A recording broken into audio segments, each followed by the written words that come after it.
Hey there, welcome to Broderos. Tonight, we've got hours of chilling horror stories combined with soothing rain sounds to help you relax and sleep. Before you drift off, leave a comment below and let us know where you're listening from and what time it is. And don't forget to hit that like button and subscribe right away. If you end up not enjoying it, you can always take it back later. Get cozy and let the fear take over.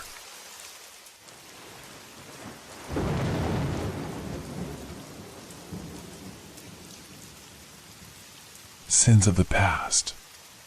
Have you ever felt that some places hold memories so dark they become living, breathing entities? That's what I experienced when I returned to Shadow Creek, my hometown in northern Maine, after 15 years of self-imposed exile. I'm Sarah Mitchell, and this is my testimony of the horrors that unfolded when I dared to confront my family's past. The drive into town that October evening felt like entering a sepia photograph. Autumn leaves scattered across the empty streets, dancing in the wake of my car like warning signs I should have heeded. The setting sun painted long shadows across the colonial-style houses, their windows staring at me like accusatory eyes. My grandmother's Victorian mansion loomed at the end of Maple Street, exactly as I remembered it from my childhood, a towering 3-story monument to old money and older secrets. The white paint had aged to a sickly gray, and black shutters hung askew like crooked teeth. I inherited this place after her death last month, along with a letter that simply read, "The truth must be found. Come home, Sarah." As I pulled into the gravel driveway, the crunch under my tires sounded like bones breaking. The key felt ice cold in my hand as I approached the front door, its brass handle tarnished with age. The door creaked open, releasing the musty breath of decades past. The foyer still held that peculiar smell, a mixture of lily-of-the-valley perfume and something else, something that always reminded me of copper pennies. The antique grandfather clock in the corner stood silent, its hands frozen at 3:13, just as they had been on that night 15 years ago when my sister disappeared. I flicked on the lights, but the shadows seemed to resist, clinging to the corners and gathering beneath the furniture. Family portraits lined the walls, generations of Mitchells staring down with those same deep-set eyes we all shared. My grandmother's portrait hung at the top of the stairs, and I could have sworn her eyes followed me as I moved through the house. The floorboards whined under my feet as I made my way to the kitchen. Everything was exactly as grandmother had left it, dishes dried in the rack, a tea kettle on the stove, yesterday's newspaper on the table. Except it wasn't yesterday's paper. The date read October 15th, 2009, the day my sister vanished. As I picked up the paper with trembling hands, a photograph slipped out and fluttered to the floor. I bent to retrieve it, and my blood turned to ice. It was a Polaroid of me, sleeping in my old bedroom upstairs, dated last night. But I had just arrived today. The sound of footsteps overhead made me freeze. Slow, deliberate steps crossing what used to be my bedroom floor. But that was impossible. I had the only key, and I was alone in the house. Wasn't I? My first instinct was to run, but my feet seemed rooted to the floor. The steps above continued their measured pace, 3 steps forward, pause, 2 steps back, like someone searching for something. Or someone. I forced myself to breathe, trying to rationalize the sound. Old houses settle. Pipes knock. But as I stood there, clutching the impossible photograph, a child's laughter echoed through the heating vents. It was Emma's laugh, my sister's laugh, exactly as I remembered it from 15 years ago. "Hello?" I called out, my voice trembling. The footsteps stopped immediately.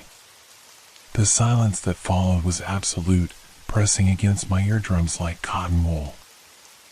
I needed answers, and they were upstairs in my old bedroom. The rational part of my brain screamed at me to leave, to get in my car and never look back. But I couldn't, not again. I'd already run away once, leaving behind unanswered questions about Emma's disappearance. My fingers tightened around the photograph as I approached the stairs. Each step felt like climbing a mountain. The wooden banister was cold under my palm, and the portraits seemed to turn their heads as I passed. Halfway up, I noticed something odd about my grandmother's painting. A dark liquid was seeping from the corner of her painted eyes, running down the canvas like black tears. The second floor hallway stretched before me, the wallpaper peeling in long strips that resembled flayed skin. 5 doors lined the corridor: my old room, Emma's room, my grandmother's room, the bathroom, and the locked door at the end that led to the attic. All were closed except mine, which stood slightly ajar. As I approached my bedroom, the temperature dropped dramatically. My breath came out in visible puffs, and frost patterns began forming on the nearby window. The door hinges whined as I pushed it open wider.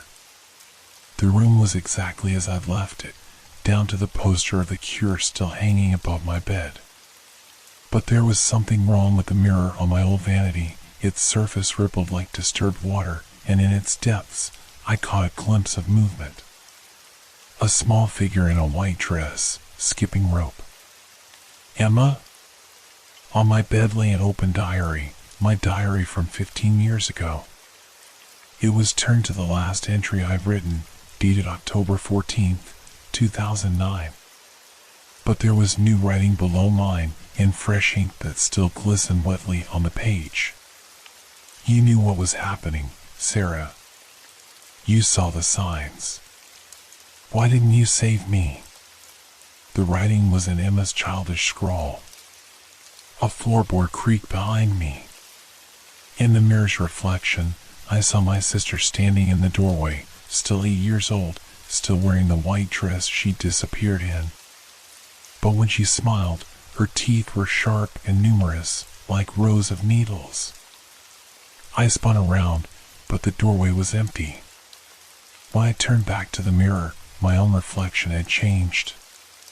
Behind me stood my grandmother, her face twisted in a grotesque smile, and between us was Emma, her small hand reaching out toward my reflection. The mirror's surface began to bubble and distort, and I heard my grandmother's voice. Though her lips didn't move, the Mitchell women have always paid for their sins in blood, Sarah. Did you think you could escape your inheritance? That's when I noticed the old leather-bound book clutched in my grandmother's reflected hands, the same book I'd seen her reading from the night Emma vanished. The book she claimed was just a family history. I knew then that I had to find that book. But as I watched, horrified, my reflection began to reach back toward Emma's outstretched hand.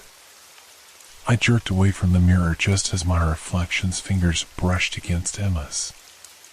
The glass cracked with a sound like screaming, fractures sprang outward in a pattern that resembled a spider's web. In each broken segment, I caught glimpses of different scenes: my grandmother performing strange rituals in the attic, Emma playing with shadows that moved against the light, myself sleeping while dark figures stood watching. My head spun with fragments of memories I'd suppressed, Emma telling me about the shadow friends who visited her at night, grandmother's hushed phone calls in Latin, the strange symbols I'd found carved into the basement door frame. I hadn't wanted to see the pattern then. Now it was impossible to ignore. I had to find that book. The rational part of my mind had surrendered to the impossible reality surrounding me. If Emma's fate was tied to whatever dark practices my grandmother had been involved in, the answers would be in those pages. Grandmother's room was at the end of the hall, past Emma's old bedroom. As I walked by Emma's door, a child's voice sang from within, "Ring around the rosy, pockets full of posies." I forced myself to keep walking, even as the song twisted into something darker, the words changing to phrases that made my skin crawl. The door to grandmother's room swung open at my touch. The air inside was thick with the scent of lily of the valley, so strong it made my eyes water. Her four-poster bed stood like a cathedral, heavy curtains drawn around it. On her desk, a half-finished cup of tea had grown a forest of mold, the surface moving in ways that seemed almost purposeful. I began searching through her belongings, each drawer and cabinet revealing new horrors. Photographs of local children who had gone missing over the decades, newspaper clippings about mysterious disappearances dating back to the 1800s, all bearing the same pattern, one child taken every 15 years. In her closet, behind a false panel I remembered discovering as a child, I found a collection of small objects, baby teeth, locks of hair, tiny fingernails. Each was labeled with a date and a name. I found Emma's hair ribbon, dated October 15, 2009. Below it was a small box labeled with tomorrow's date and my name. The book was there too, bound in something that didn't feel like leather should. Its pages were yellow with age, covered in handwritten notes in different styles, generations of Mitchell women adding to its contents. As I opened it, a letter fell out, addressed to me in my grandmother's handwriting. Dearest Sarah, by the time you read this, I'll be gone, and the responsibility will have passed to you. Our family's power comes at a price, one child every 15 years, offered to those who wait behind the mirrors. Emma was my offering. Tomorrow night, you must make yours, or every Mitchell woman who has ever made the pact will rise to take what is owed. You see, we don't die, Sarah. We wait. We all wait, in the mirrors, in the shadows, in the space between seconds. Emma waits too, but not for much longer. The choice is yours now. Make an offering, or become one. With love, Grandmother. As I read the last words, every mirror in the house shattered simultaneously. Through the broken glass, I could see them coming, the Mitchell women of generations past, their forms twisted and wrong, crawling through the shards like spiders. And leading them was Emma, still 8 years old, still wearing her white dress, but her eyes were empty mirrors now, reflecting my own terrified face back at me. I ran. The book clutched to my chest. I fled down the hallway as mirror shards rained around me, each reflecting fragments of twisted faces and reaching hands. The Mitchell women's voices echoed through the house, a cacophony of whispers that formed words in a language that made my teeth ache. Behind me, Emma's childish laughter mixed with the sound of breaking glass. You can't run from family, Sarah, she sang. I tried that too, remember? But the mirrors are everywhere. She was right. Every reflective surface in the house had become a portal. Windows, picture frames, even the polished brass doorknobs showed glimpses of pale faces and grasping fingers. I stumbled down the stairs, the family portraits now empty of their subjects. I could hear them moving inside the walls, scratching and whispering. In the foyer, the grandfather clock began to chime, though its hands still showed 3:13.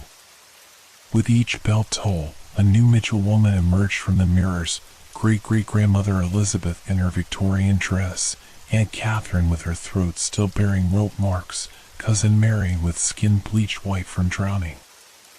Their forms flickered and distorted, like badly tuned television channels.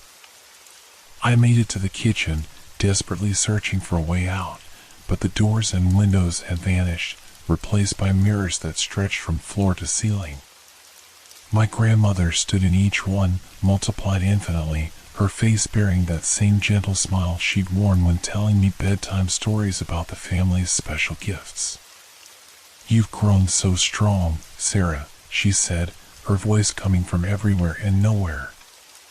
Your power is ready to bloom. All it needs is a little fertilizer.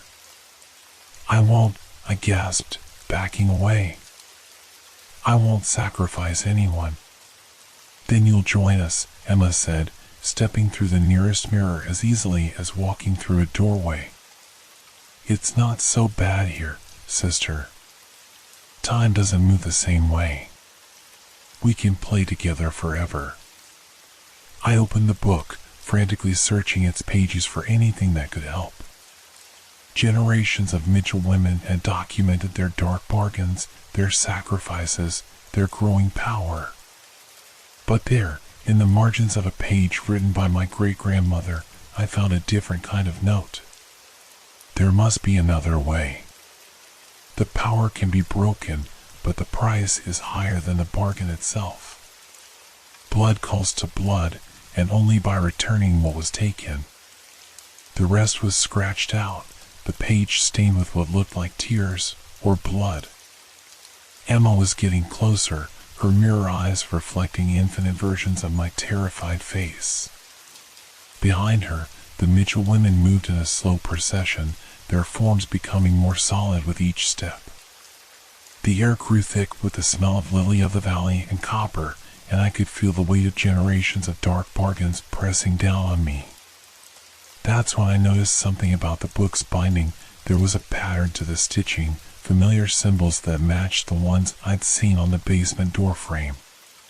And I remembered something else. The basement had no mirrors. I ran for the basement door, Emma's laughter following me like a cold wind.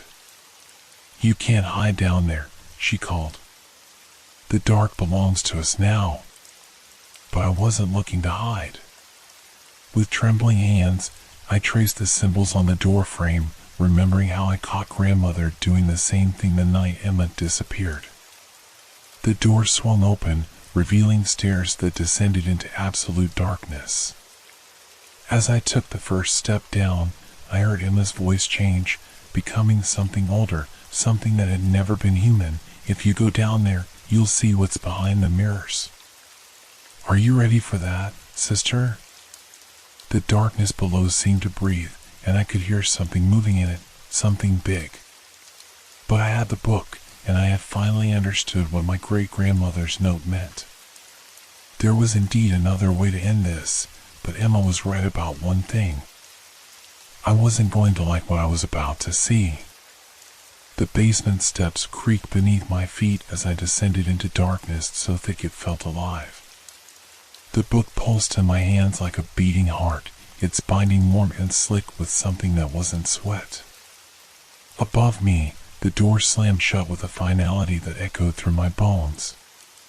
My phone's flashlight revealed walls covered in mirrors, hundreds of them, each black with age and corruption. But these weren't portals like the ones upstairs. These were windows, showing the true form of what lived behind the glass, a vast, writhing darkness studded with eyes and teeth, wearing the faces of Mitchell women like masks. Beautiful, isn't it? My grandmother's voice came from behind me. She stood at the foot of the stairs, but her reflection showed her true form, a thing of shadows and stolen time. This is what makes our family special, Sarah. The power to reach through mirrors, to take what we want, to live forever. What we want. I turned to face her, anger finally overwhelming fear. You sacrificed children. You sacrificed Emma. We sacrificed what was necessary, she corrected. The power demands young souls, pure and untouched. Emma was perfect. And now it's your turn to continue the legacy. No. I opened the book to my great-grandmother's page. There's another way. Blood calls to blood, and only by returning what was taken. You didn't just take their lives, did you? You took their reflections, their essence. That's what powers this whole thing. The darkness behind the mirror stirred. Emma stepped out of one, but she wasn't pretending to be human anymore. Her form shifted between child and shadow, mirror eyes reflecting the truth I'd finally understood. Clever girl, the thing wearing Emma's face said in a voice like breaking glass. But knowing the truth doesn't change anything. The bargain must be maintained. A soul freely given, or a soul taken by force. I looked at the book again, at the binding that wasn't leather, at the stitching that formed ancient symbols of binding and containment. Freely given, I whispered. That's the key, isn't it? Every sacrifice was trapped, forced. But what about a willing sacrifice? Before they could stop me, I pressed my hand against the nearest mirror. The glass was warm, soft like skin. I offer myself, I declared. My reflection, my essence, freely given in exchange for all those taken.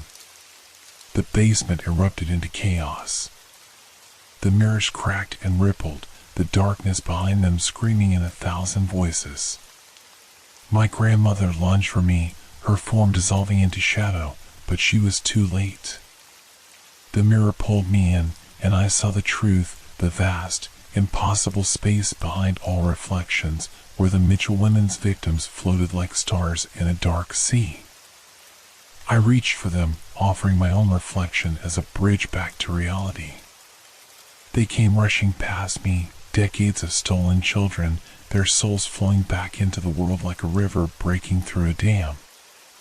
Emma was the last, her real smile, not the twisted thing the darkness had given her, flashing as she passed. I'm sorry, I whispered, but she was already gone. The darkness howled, its power breaking as the stolen souls escaped. The Mitchell women's forms began to dissolve, their immortality crumbling without the energy of their sacrifices. My grandmother reached for me one last time, her face a mask of horror as she realized what I'd done. You've killed us all, she screamed, her voice fading like an echo. No, I replied, feeling my own reflection beginning to dissolve. I've freed us. The mirrors shattered simultaneously, and in that last moment of consciousness, I saw my reflection scatter into 1,000 pieces, each one carrying a fragment of my soul into the space behind all mirrors, paying the price to break the cycle forever. They found my body in the basement 3 days later, surrounded by broken glass and a book that had crumbled to dust. The Mitchell house stands empty now, all its mirrors shattered, its secrets finally laid to rest. But sometimes, if you look closely at broken glass or still water, you might catch a glimpse of a young woman with mirror eyes, standing guard between this world and the darkness behind the reflections, ensuring that no one ever makes such a bargain again. After all, every Mitchell woman knows, power has a price, and some prices are worth paying.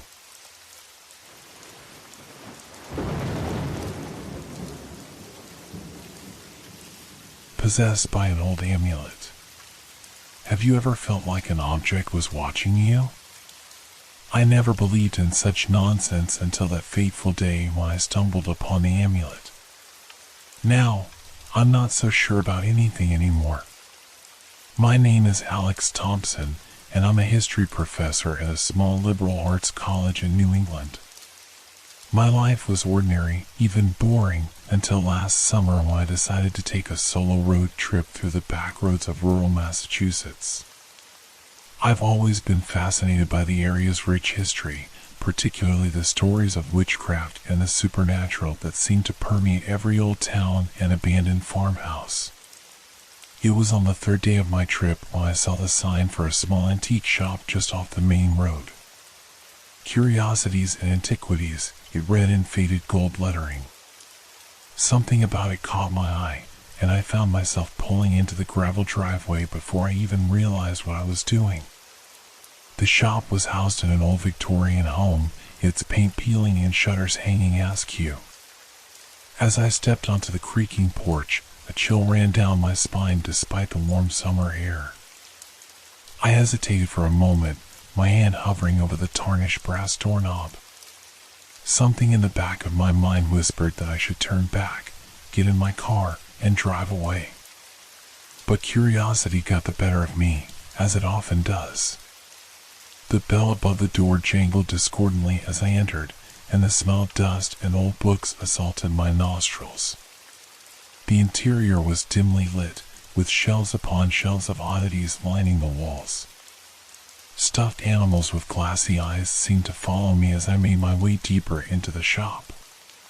"Can I help you?" a voice croaked from behind me, causing me to jump. I turned to see an elderly woman, her face a maze of wrinkles, peering at me through thick glasses. "I'm just browsing," I managed to say, my heart still racing from the surprise. She nodded slowly, her eyes never leaving my face. "Let me know if anything catches your eye." With that, she shuffled back behind the counter, leaving me alone among the cluttered aisles.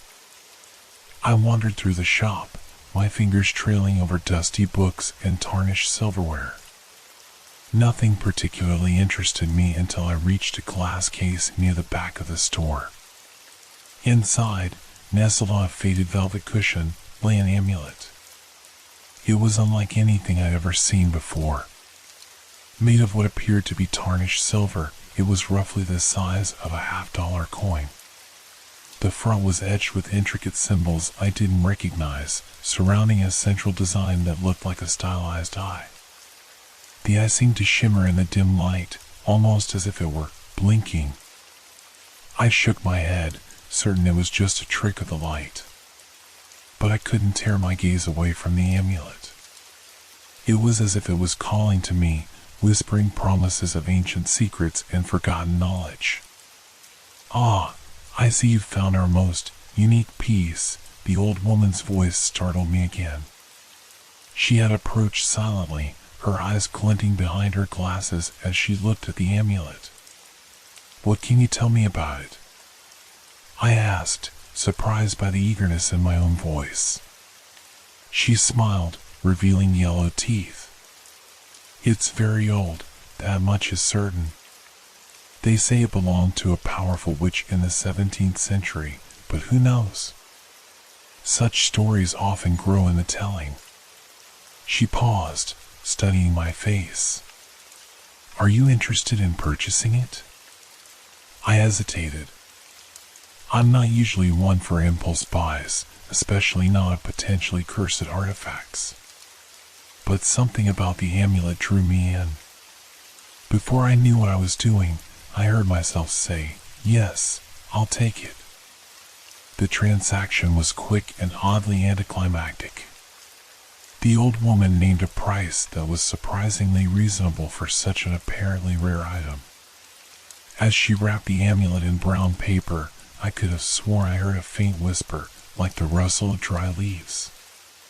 But when I looked around, the shop was silent save for the ticking of an ancient grandfather clock.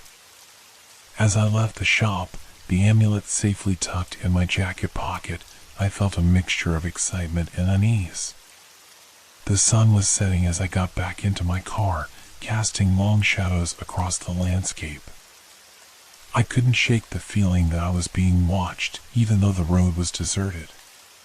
That night, in my small motel room, I unwrapped the amulet. Under the harsh fluorescent light, it looked less mysterious, more like a simple piece of old jewelry. I chuckled at my earlier unease, chalking it up to the spooky atmosphere of the antique shop. I placed the amulet on the bedside table and went to sleep, looking forward to researching its origins when I got back to the college. But as I drifted off, I could have sworn I heard a faint whisper, right on the edge of hearing, "Finally, you're mine." In the morning, I woke with a start, my heart pounding. I'd had vivid, disturbing dreams, but they slipped away like smoke as I tried to remember them. The only clear image I could recall was of a single, unblinking eye watching me from the darkness. I looked over at the bedside table, half expecting the amulet to be gone, to have imagined the whole thing. But there it sat, innocently reflecting the early morning sunlight. I picked it up, running my fingers over its intricate designs. In the light of day, my fears seemed foolish. It was just an interesting historical artifact, nothing more. As I packed up to continue my road trip, I slipped the amulet into my pocket. Little did I know that this simple act would change my life forever, plunging me into a nightmare I could never have imagined. The rest of my trip passed uneventfully, but I couldn't shake a growing sense of unease. I found myself constantly checking my pocket, making sure the amulet was still there. At night, in various motels along the way, I would take it out and study it, trying to decipher its mysterious symbols. Sometimes, I thought I saw the central eye move, but I dismissed it as a trick of the light or my own overtired imagination. It wasn't until I returned home to my quiet apartment filled with books and artifacts from my various historical expeditions that things began to change. The first night back, I placed the amulet on my dresser before going to bed. As I drifted off to sleep, I could have sworn I heard a faint, rhythmic sound like the beating of a distant drum. In my dreams that night, I found myself walking through a dark, misty forest. The trees seemed to whisper as I passed, their branches reaching out like gnarled fingers. Ahead, I saw a clearing, and in its center stood a figure cloaked in shadow. As I approached, the figure turned, revealing not a face, but a single, glowing eye, the same eye from the amulet. I woke with a gasp, covered in sweat. The room was pitch black, but I had the overwhelming sensation that I wasn't alone. I fumbled for the bedside lamp, my heart pounding in my chest. As light flooded the room, I saw that everything was as I had left it. The amulet sat innocently on the dresser, its eyes seeming to wink at me in the sudden brightness. I told myself it was just a dream, a result of jet lag and an overactive imagination fueled by my recent antiquing adventure. But as the days passed, the dreams continued, each more vivid and disturbing than the last. And it wasn't just at night. During the day, I found myself distracted, constantly thinking about the amulet. I would catch glimpses of movement out of the corner of my eye, only to turn and find nothing there. My colleagues at the college began to notice a change in me. "Are you feeling all right, Alex?" my friend and fellow professor, Sarah, asked one day after I had snapped at a student for a minor mistake. "You seem different since you got back from your trip." I brushed off her concerns, but deep down, I knew something was wrong. I was losing weight, my appetite gone. Dark circles appeared under my eyes as sleep became more and more elusive. But still, I couldn't bring myself to get rid of the amulet. Every time I thought about throwing it away or selling it, a wave of panic would wash over me. It had become a part of me, and the thought of being separated from it was unbearable. As the weeks passed, my grip on reality began to slip. I found myself talking to the amulet while I was alone, and sometimes I could have sworn it answered back in whispered words I could almost, but not quite, understand. The line between my dreams and waking life blurred. I would see shadowy figures lurking in the corners of rooms, their eyes glowing with an otherworldly light.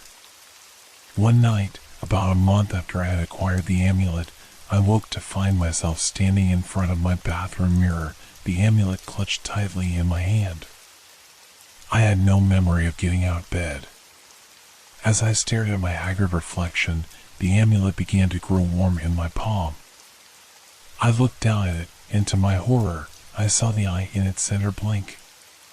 When I looked back up at the mirror, my reflection had changed. My eyes were no longer my own, but instead resembled the eye on the amulet, dark, ancient, and filled with a hunger that made my blood run cold. I screamed, dropping the amulet to the floor with a clatter. In that moment, I knew I had made a terrible mistake. The amulet wasn't just a curious artifact, it was a doorway, a link to something old and malevolent. And in my ignorance and curiosity, I had opened that door wide. As I stood there, trembling in my bathroom, I realized that my ordeal was far from over. In fact, it was just beginning. The entity behind the eye and the amulet had found its way into our world, and it had chosen me as its vessel. The real horror was yet to come, and I was powerless to stop it. Little did I know that this was only the beginning of my descent into a nightmare from which I might never awake. The amulet's power was growing, and with it, the entity's hold on me. As I stared at my distorted reflection, a chilling thought crossed my mind: how much of me was left, and how much had already been consumed by the thing that lurked behind the eye. The days following my terrifying encounter in the bathroom were a blur of paranoia and increasing isolation. I called in sick to the college, unable to face my colleagues or students in my deteriorating state. My apartment became both my sanctuary and my prison, with the amulet as my tormentor and sole companion. I tried to get rid of it, of course. Multiple times, I gathered the courage to throw it away, even going so far as to drive to a remote location and toss it into a deep lake. But each time, I would wake up the next morning to find the amulet back on my dresser, gleaming innocently as if nothing had happened. Sleep became a luxury I could no longer afford. Every time I closed my eyes, I was assaulted by vivid nightmares of dark forests, ancient rituals, and always, that unblinking I'm watching me. I began to see things even when awake, shadows that moved of their own accord, whispers in empty rooms, and sometimes, just at the edge of my vision, a figure cloaked in darkness. My research into the amulet's origins became an obsession. I spent hours poring over obscure texts and occult websites, searching for any information that might help me understand what was happening. What I found only deepened my terror. The amulet, it seemed, was far older than the antique shop owner had suggested. References to a similar artifact appeared in texts dating back to ancient Sumeria, always associated with tales of possession and malevolent entities from beyond our world. One night, as I sat at my desk surrounded by books and printouts, I felt a sudden chill in the air. The amulet, which I had taken to wearing around my neck out of a mixture of fear and compulsion, grew ice cold against my skin. I looked up to see my computer screen flickering, the text on it morphing into strange, otherworldly symbols. And then I heard a voice, deep and ancient, speaking directly into my mind. "Alexander," it said, my name sounding like a death knell in its otherworldly timbre. "Why do you resist? We have so much to show you." I scrambled back from the desk, my heart pounding. What are you?" I managed to stammer. The voice chuckled, a sound like grinding stones. "We are the Watchers, the Old Ones. We have existed since before your kind crawled from the primordial ooze. And now, you have invited us in." I shook my head frantically. "No, I didn't invite anything. I just bought an old piece of jewelry." "Intent is irrelevant," the voice replied. "The door has been opened, and we will not be denied." As it spoke, I felt a pressure building in my head, as if something was trying to claw its way into my mind. I clutched at my temples, crying out in pain. "Stop!" I shouted. "Get out of my head!" But the voice continued, relentless. "We have chosen you, Alexander. You will be our vessel, our gateway into your world. Embrace us, and you will know power beyond your wildest dreams." Images flashed through my mind, visions of cosmic vistas, of realities beyond human comprehension, of knowledge that could reshape the very fabric of existence. For a moment, I felt myself being pulled in, seduced by the promise of such incredible power. But then I saw what came after: a world plunged into darkness, humanity enslaved, or worse, the earth itself transformed into a nightmarish landscape that defied description. This was what the entity, the Watchers, wanted. And I was to be their unwilling accomplice.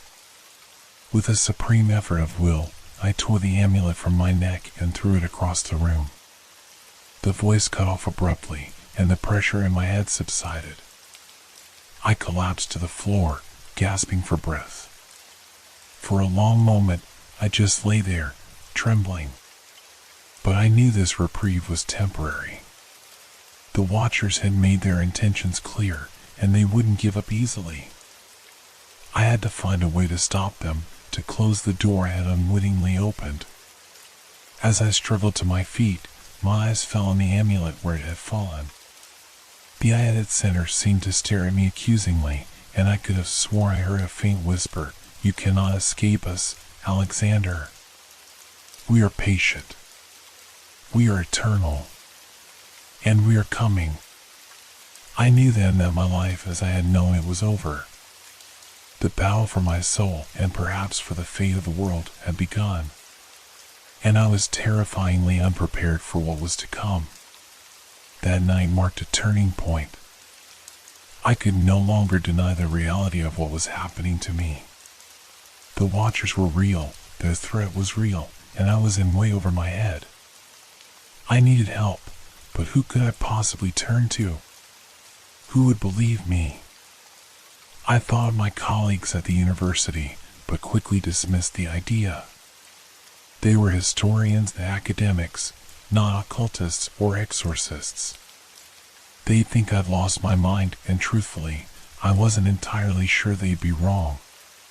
In desperation, I turned to the internet, searching for anyone who might have experience with supernatural entities or ancient artifacts.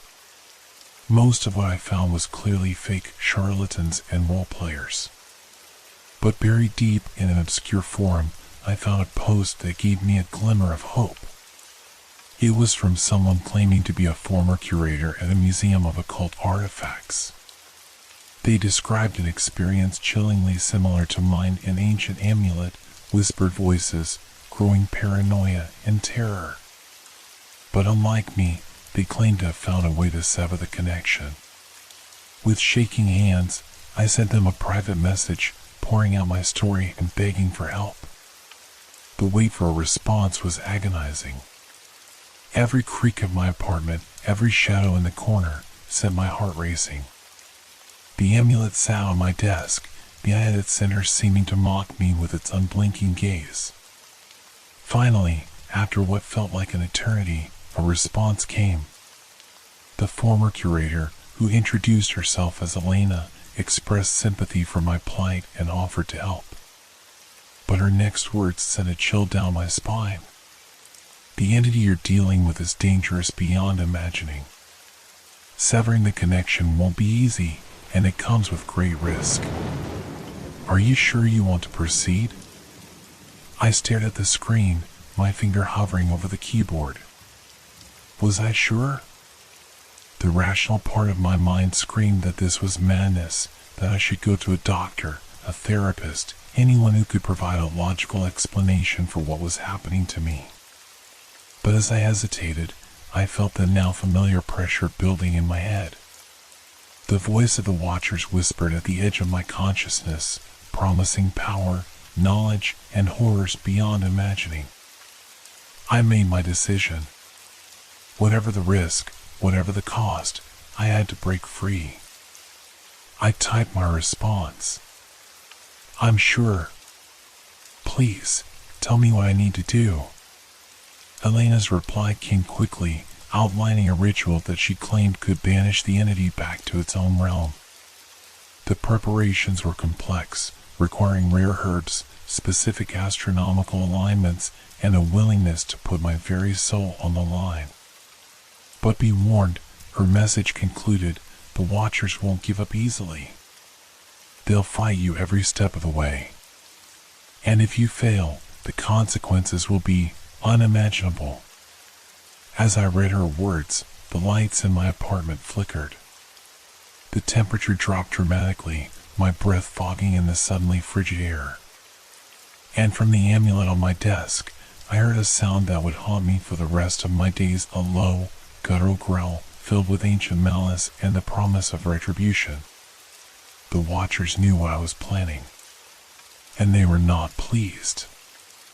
As the growl faded, I sat in the eerie silence of my apartment, Elena's instructions glowing on my computer screen. I knew that in choosing to fight, I was stepping onto a path from which there might be no return. But as I looked at the amulet, its baleful eyes staring back at me, I realized I had no choice. The battle for my soul had entered a new phase.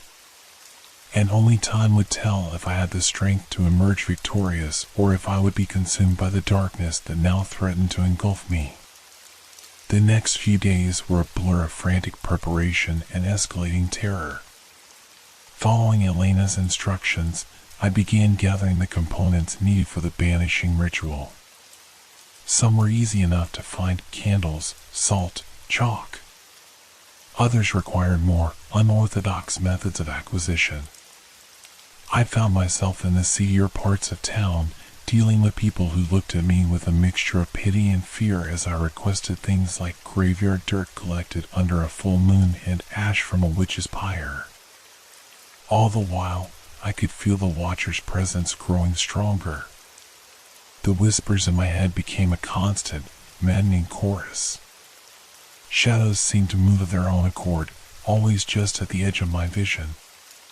More than once, I caught my reflection in a mirror, only to see the eye from the amulet staring back at me from my own face. Sleep became impossible. Every time I closed my eyes, I was assaulted by visions of cosmic horrors and alien landscapes that defied description.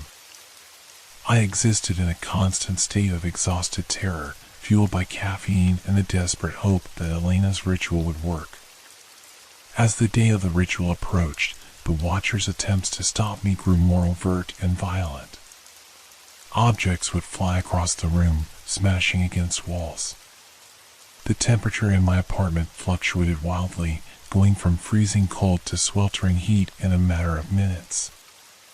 Once, I woke to find myself on the roof of my building, teetering on the edge, with no memory of how I got in there.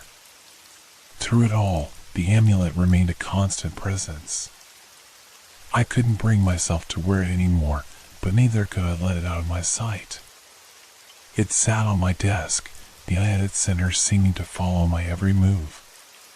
Sometimes, in the depths of night, I could have sworn I saw it pulsing, like a heart beating to some eldritch rhythm. Finally, the night of the ritual arrived. According to Elena, it had to be performed at exactly midnight during a new moon. As the appointed hour approached, I set up the components as instructed: a circle of salt, candles at the cardinal points, the amulet placed in the center on a bed of graveyard dirt. As I worked, the Watcher's fury became palpable. The walls shook, pictures flying off to shatter on the floor. A wind howled through the room, though all the windows were closed.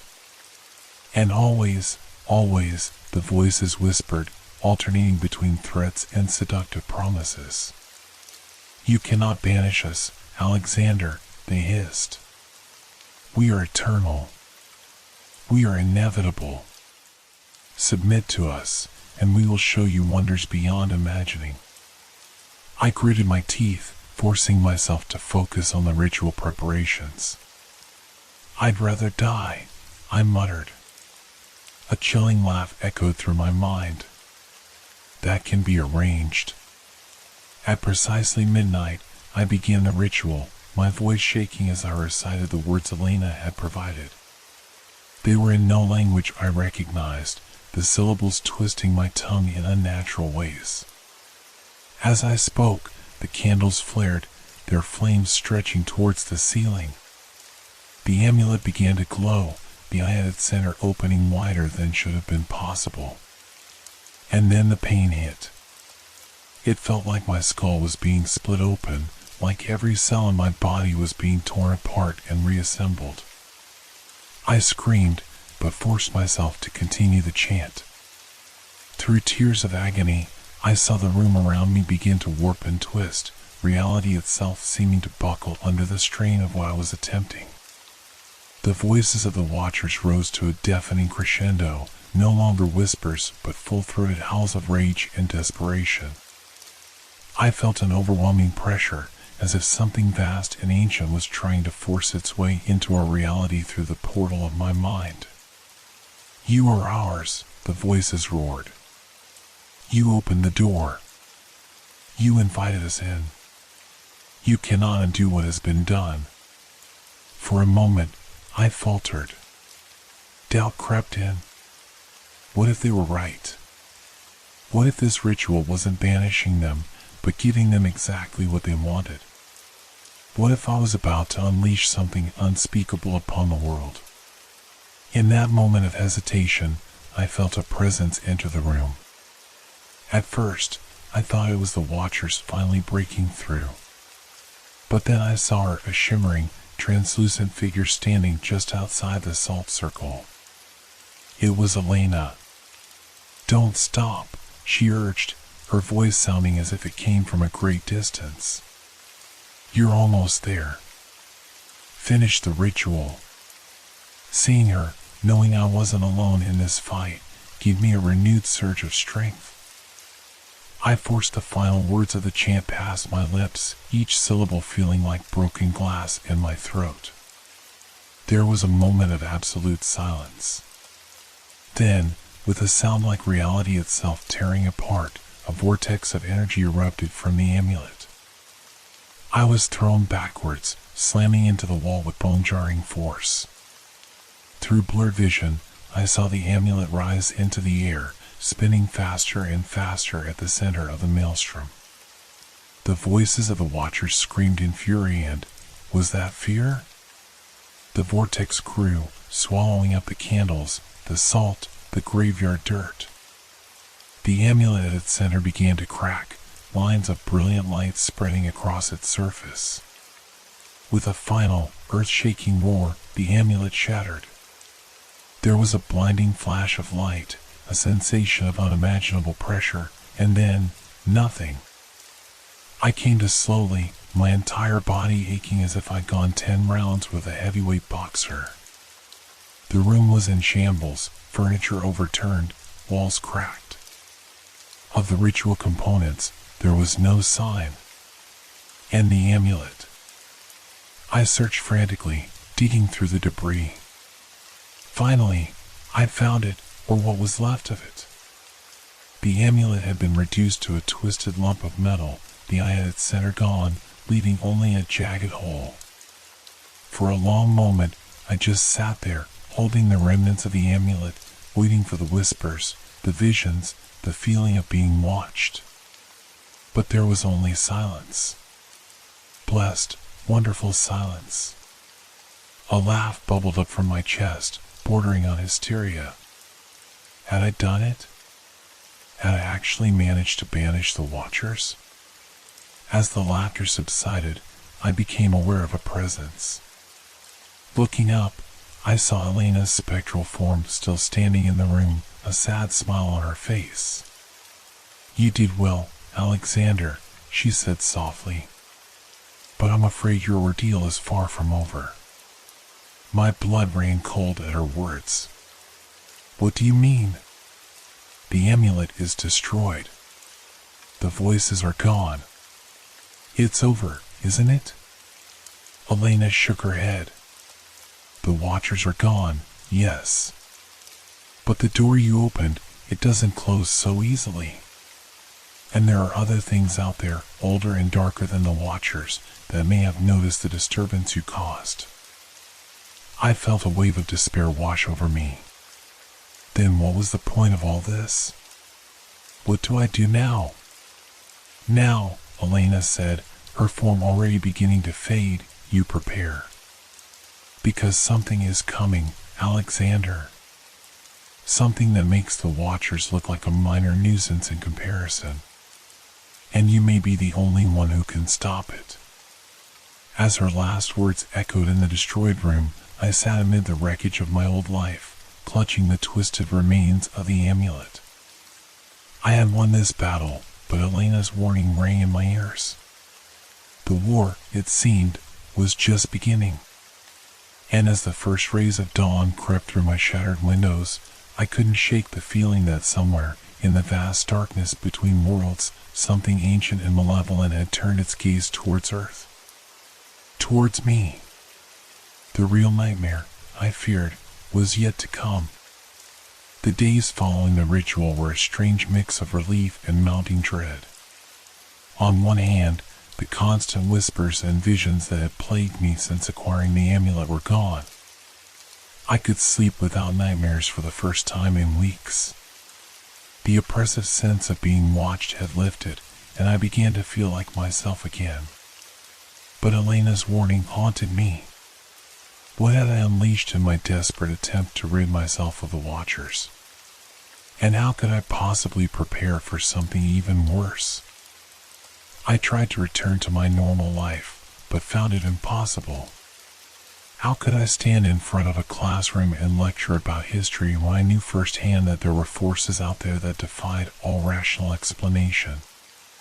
My colleagues noticed the change in me. The few who dared to ask were met with vague explanations about stress and overwork. I could see the concern in their eyes, but how could I possibly explain what I had been through? I threw myself into research, scouring every occult text and esoteric website I could find for information on interdimensional entities and the barriers between worlds. Most of it was clearly nonsense, but here and there I found threads of truth that resonated with my experiences.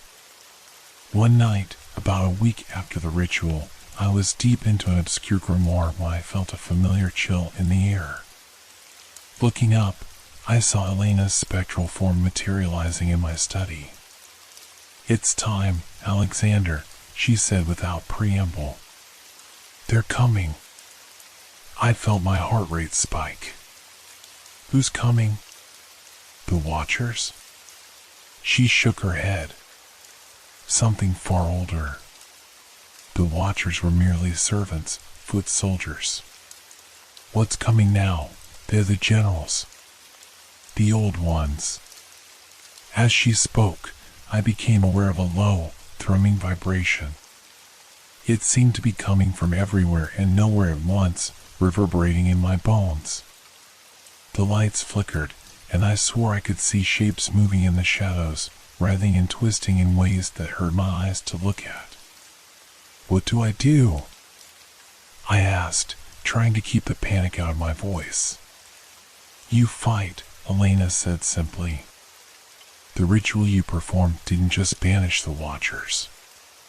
It marked you. You're connected to their realm now, whether you like it or not. That makes you a threat and a potential asset." The vibration was growing stronger. I could feel it in my teeth, in the pit of my stomach. The air seemed to be getting thicker, harder to breathe. But how can I fight something like that? I'm just a history professor, for God's sake. Elena's form was starting to fade, the effort of manifesting clearly taking its toll. "The knowledge is inside you, Alexander. The ritual changed you more than you know. Trust your instincts. And remember, the barriers between worlds are weaker now. That works both ways." With those cryptic words, she vanished, leaving me alone as reality itself seemed to buckle and warp around me. The vibration reached a fever pitch, and suddenly, the world shifted. It was like someone had placed a filter over my vision, showing me a layer of reality I had never been aware of before. I could see lines of force crisscrossing my study, pulsing with eldritch energy. And there, in the center of the room, a tear was forming in the very fabric of space-time. Through the widening gap, I caught glimpses of a realm beyond comprehension. Vast, cyclopean structures floated in a void that hurt my mind to look at. And emerging from this nightmare dimension came something. It defied description. My mind rebelled at the sight of it, trying to force it into a shape I could understand. One moment it seemed to have tentacles, the next, wings. Its size fluctuated wildly, at times filling the entire room, at others seeming no larger than a man. But its eyes... God, its eyes were fixed on me with a hunger that chilled me to my very soul. As the entity began to force its way through the tear, I felt something stir within me. Knowledge flooded my mind, symbols, incantations, gestures of power I had never known but suddenly understood on a fundamental level. Elena was right. The ritual had changed me. Without conscious thought, I began to move. My hands traced complex patterns in the air, leading trails of shimmering energy. Words in a language older than humanity poured from my lips. I felt power building within me, raw and primal. The entity roared, a sound that threatened to shatter my sanity. It lashed out with appendages that seemed to bend and twist through dimensions I couldn't perceive. But where they struck, they met barriers of crackling energy that sprang from my outstretched hands. We battled in that tiny study, this thing from beyond and I, for what felt like eons. Reality warped and buckled around us. I felt my mind straining under the pressure of wielding energies it was never meant to control. Blood trickled from my nose, my ears, my eyes. But still, I fought on. Slowly, agonizingly, I began to force the entity back through the tear. It raged against me, its fury shaking the foundations of the building. But with every symbol I traced, every word I spoke, its hold on our reality weakened. With a final, reality-shaking howl, the entity was forced back into its own dimension. The tear began to close, reality knitting itself back together. As the last vestiges of that other world faded from view, I collapsed to the floor, my body racked with pain and exhaustion. I don't know how long I lay there, drifting in and out of consciousness. When I finally managed to drag myself to my feet, I surveyed the damage. My study was in ruins, books and papers scattered everywhere. The walls were scored with marks that hurt my eyes to look at directly. And there, on the floor where the tear had been, was a small, perfectly round burn mark. As I stared at it, trying to process what had just happened, I felt a shift in my perception. For a brief moment, I could see the lines of force again, the hidden energies that crisscrossed our world. And I realized with a mixture of awe and terror that I could still feel the power thrumming through my veins. I had won this battle, but at what cost? The knowledge granted to me by the ritual, the power I had wielded, they were a part of me now. And I knew, with a certainty that terrified me, that this was only the beginning. As I stood there, surrounded by the wreckage of my old life, I couldn't shake the feeling that I had set foot on a path from which there was no return. The old ones were aware of me now. They would be back. And next time, they would be prepared. I looked down at my hands, still tingling with residual energy, and made a decision. I couldn't go back to my old life. Not now. Not knowing what I knew, being what I had become. I had a responsibility now to use this newfound power to protect our world from the horrors that lurk beyond. As the first light of dawn crept through my windows, I began to pack. I didn't know where I was going or what I would do, but I knew I couldn't stay here. The fight had only just begun, and I needed to be ready. For I was no longer just Alexander Thompson, history professor. I was a guardian, a protector against forces beyond mortal comprehension. And somehow, I knew that the fate of our world might just rest in my trembling, power-infused hands. Months passed like fevered dreams. I traveled restlessly, never staying in one place for long, always one step ahead of the nightmares that pursued me. The power within me grew, as did my understanding of the cosmic forces I had unwittingly become entangled with. But with each passing day, I felt less and less human. I saw things that no mortal was meant to see. Hidden doorways in forgotten places, glimpses of realities that existed alongside our own. I learned to step between worlds, to bend the fabric of space and time to my will. But with each use of these impossible abilities, I felt something within me change, twist, become other. Elena appeared to me sporadically, her form growing fainter each time. She guided me, taught me, warned me of the battles to come. But I could see the sadness in her eyes, the growing realization that the man she had sought to save was slipping away, replaced by something she no longer recognized. And always, I felt the presence of the old ones. They watched me from between the stars, their vast intellects focused on the speck of dust that dared to defy them. They sent their servants nightmarish amalgamations of flesh and shadow, things that should not be, to test me, to break me, to drag me screaming into their realm. But I fought. God help me, I fought with everything I had. I banished eldritch horrors back to the void. I sealed rifts that threatened to tear our world apart. I walked in dreams and nightmares, battling entities that defied description in realms of madness and chaos. And yet, with each victory, I felt myself slipping further from humanity. The power coursing through me was changing me, body and soul. My eyes now shimmered with otherworldly energies. Arcane symbols appeared on my skin, shifting and changing of their own accord. I could no longer eat normal food, subsisting instead on energies drawn from the ether. It all came to a head on a moonless night in a forgotten corner of the world. I stood atop an ancient stone circle, the air crackling with potent energies.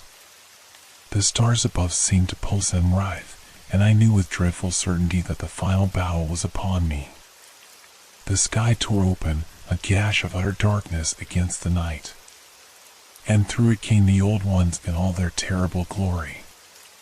Vast, incomprehensible forms that hurt the mind to perceive. Tentacles and wings and eyes and things for which we have no names, all shifting and changing in patterns that defied reality. Their voices boomed in my head, a cacophony of madness and temptation. Alexander, they intoned, the weight of eons in their words. You have meddled in affairs beyond your comprehension. But we are not without mercy. Join us. Become one with the cosmos. Transcend your pitiful mortal existence. For a moment, I wavered. The power they offered was beyond anything I could imagine. To become one with the universe, to know the secrets of creation and destruction, it was intoxicating. But then I thought of the world I had sworn to protect. Of the people who went about their lives, blissfully unaware of the horrors that lurked just beyond the veil of reality. Of Elena, who had sacrificed so much to give me a chance to fight. No, I said, my voice resonating with power that shook the earth. This world is under my protection. You are not welcome here. The old one's fury was apocalyptic. The very fabric of reality buckled under their rage. They lashed out with energies that could unmake stars, seeking to obliterate the insignificant speck that dared to defy them. But I was ready. Drawing upon every scrap of knowledge and power I had gained, I met their assault head-on. Symbols of power blazed around me, forming shields that even their godlike might could not easily penetrate. I hurled spells that warped space and time, that called upon forces from the dawn of creation. The battle raged across dimensions, across realities. I felt my body burning from within, unable to contain the energies I was channeling. Blood poured from my eyes, my nose, my ears. Every cell in my body screamed in agony. But still, I fought on. For hours, days, years, time lost all meaning in that crucible of cosmic war. Slowly, agonizingly, I began to force them back. Their assaults weakened, their unity faltered. They had underestimated me, underestimated humanity's will to survive. With a final, reality-shattering effort, I closed the portal. The Old One's howls of rage and frustration echoed across the cosmos as they were banished back to their realm. The tear in the sky knitted itself close, sealing them away. As the last vestiges of their presence faded, I collapsed to the ground. My body was broken, my mind teetering on the edge of madness. But I had won. The world was safe, at least for now. As I lay there, my life ebbing away, I saw Elena's form shimmer into existence beside me. She knelt down, a sad smile on her ethereal face. "You did it, Alexander," she said softly. "You saved them all." I tried to speak, but no words would come. I could feel myself slipping away, the power that had sustained me for so long finally burning out. "Rest now," Elena whispered. "Your fight is over." As my vision began to fade, I saw the sun rising on the horizon. A new day dawning on a world that would never know how close it had come to annihilation. And in that moment, I felt a peace I hadn't known in what felt like lifetimes. I closed my eyes for the last time, feeling my consciousness expanding, merging with the cosmos. In my final moments, I understood the true nature of reality, the intricate dance of energies that made up the multiverse. And I knew that even in death, I would continue to watch over the world I had given everything to protect. As Alexander Thompson ceased to exist, something new was born. A guardian spirit, a protector woven into the very fabric of reality. The Old Ones would return one day, of that I was certain. But when they did, they would find that humanity had a defender unlike any they had faced before. For I had become something more than human, more than a mere wielder of cosmic forces. I had become a part of the universe itself, an eternal sentinel against the darkness that lurked between the stars. And as my consciousness spread across the cosmos, I sent out a silent promise to all of humanity. Sleep well. Dream peacefully. For I am watching, now and always. The end, or perhaps just the beginning.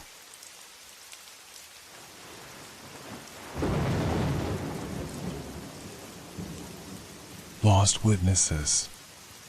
I still remember the day my life changed forever.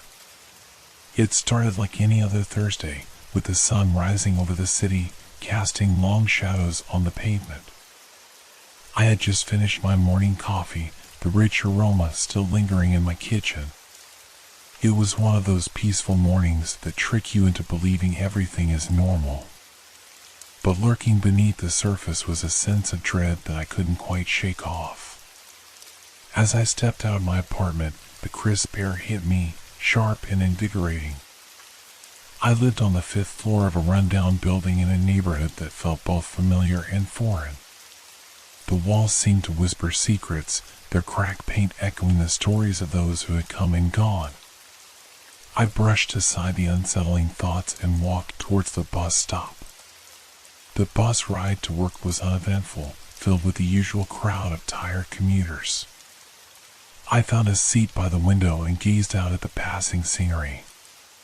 The city was alive, bustling with energy, but my heart felt heavy.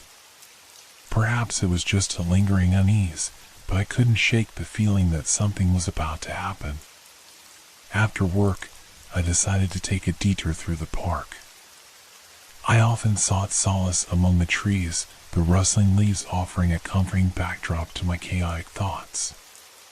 As I wandered deeper into the park, I felt an odd sensation, as if someone was watching me.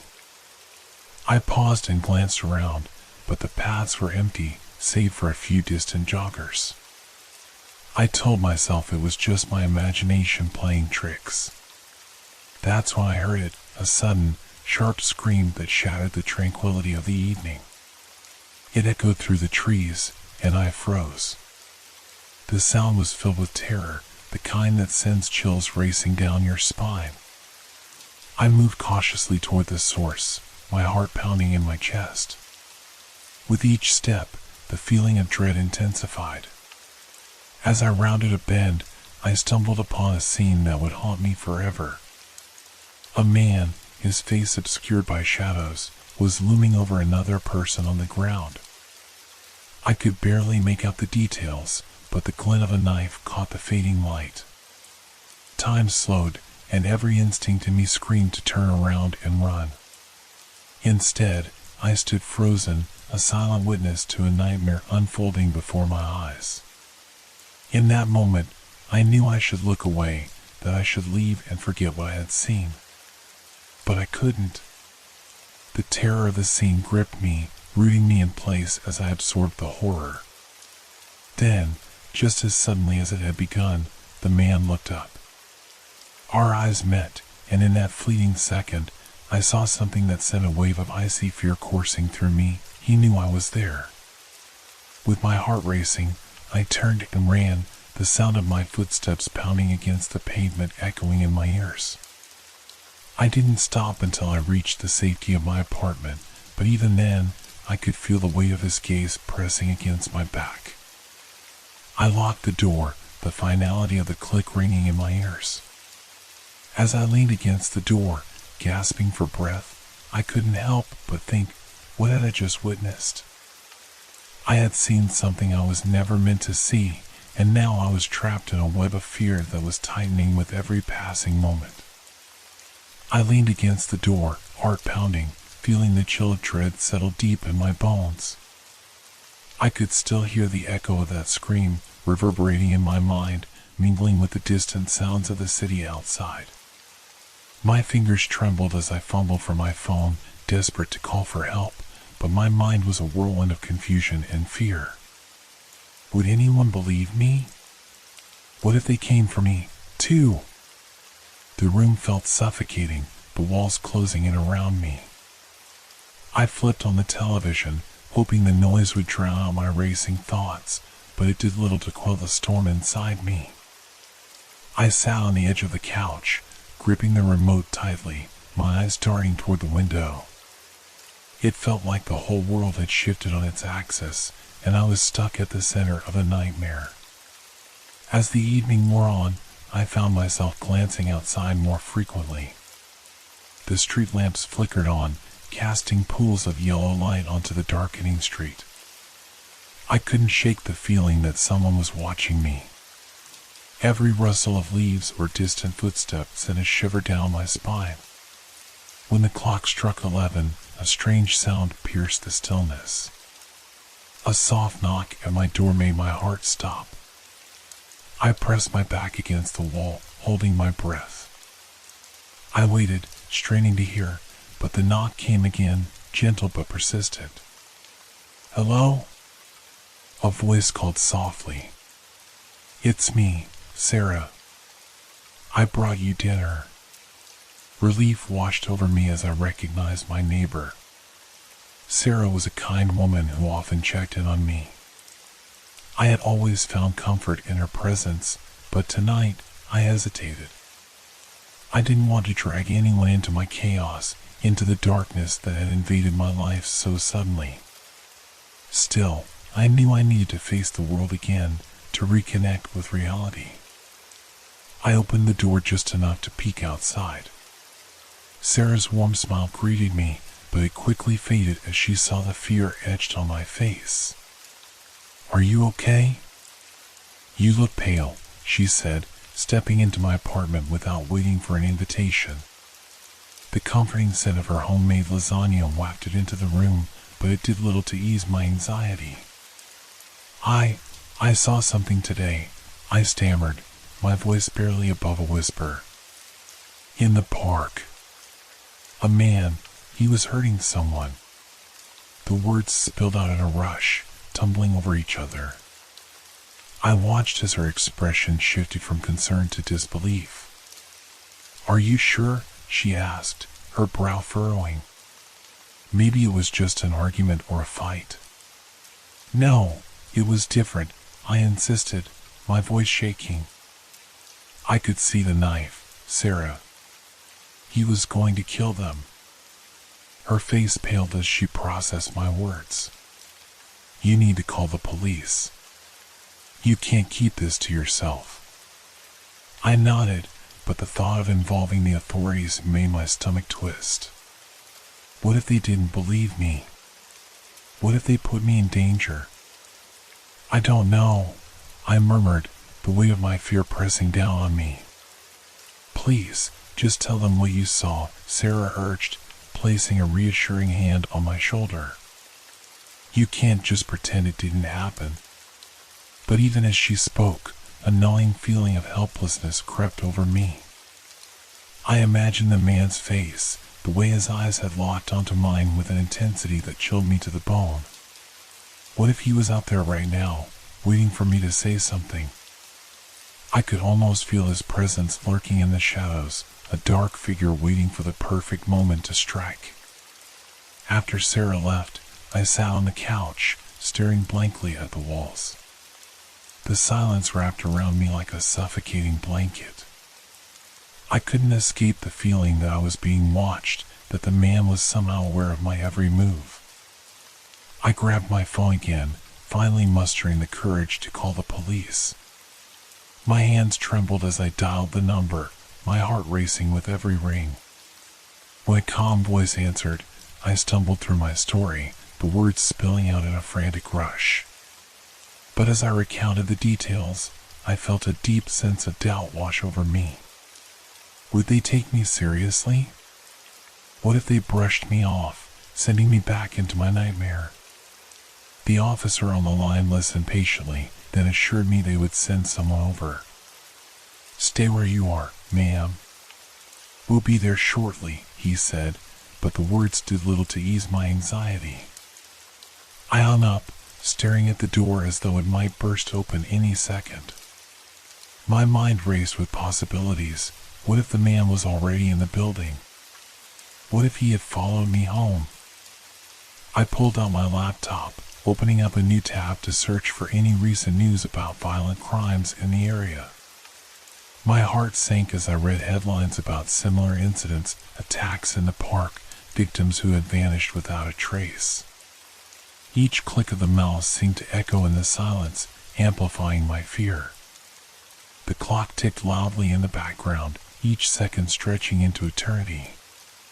Finally, I heard the sound of footsteps outside my door. I jumped to my feet, heart pounding, and rushed to the peephole. 2 officers stood there, their faces serious but kind. I opened the door, welcoming them inside, but the moment I locked eyes with one of the officers, a cold wave of recognition washed over me. It was the same man I had seen that day in the park, just a few feet away from me, wearing a uniform that did nothing to mask the darkness I had witnessed. Panic surged through me like an electric shock. My breath quickened, and my mind raced, trying to comprehend the terrifying reality before me. I felt like I was trapped in a waking nightmare, unable to distinguish between safety and danger. This was no ordinary police officer. He was the man I had seen with the knife, and he was standing right in front of me, his uniform offering no comfort, only dread. "Ma'am, are you okay?" he asked, concern etched on his face, but it was a mere facade that couldn't hide the tension lurking beneath. I blinked, forcing myself to focus. "You called us about an incident in the park?" I took a shaky breath, my voice trembling as I tried to find the words. I saw a man attacking someone. I think he had a knife. It was horrible. I could feel my heart pounding in my throat, the fear clawing at my insides. The officer nodded, his eyes narrowing slightly. "Can you describe him? What did he look like?" My mind raced back to that moment, desperately searching for details I could hardly grasp. He had dark hair, a hooded sweatshirt, and jeans. I only saw him for a second before he turned and looked at me. The officer exchanged a glance with his partner, a woman with sharp eyes and a calm demeanor. "We'll need to take your statement," she said, her voice steady.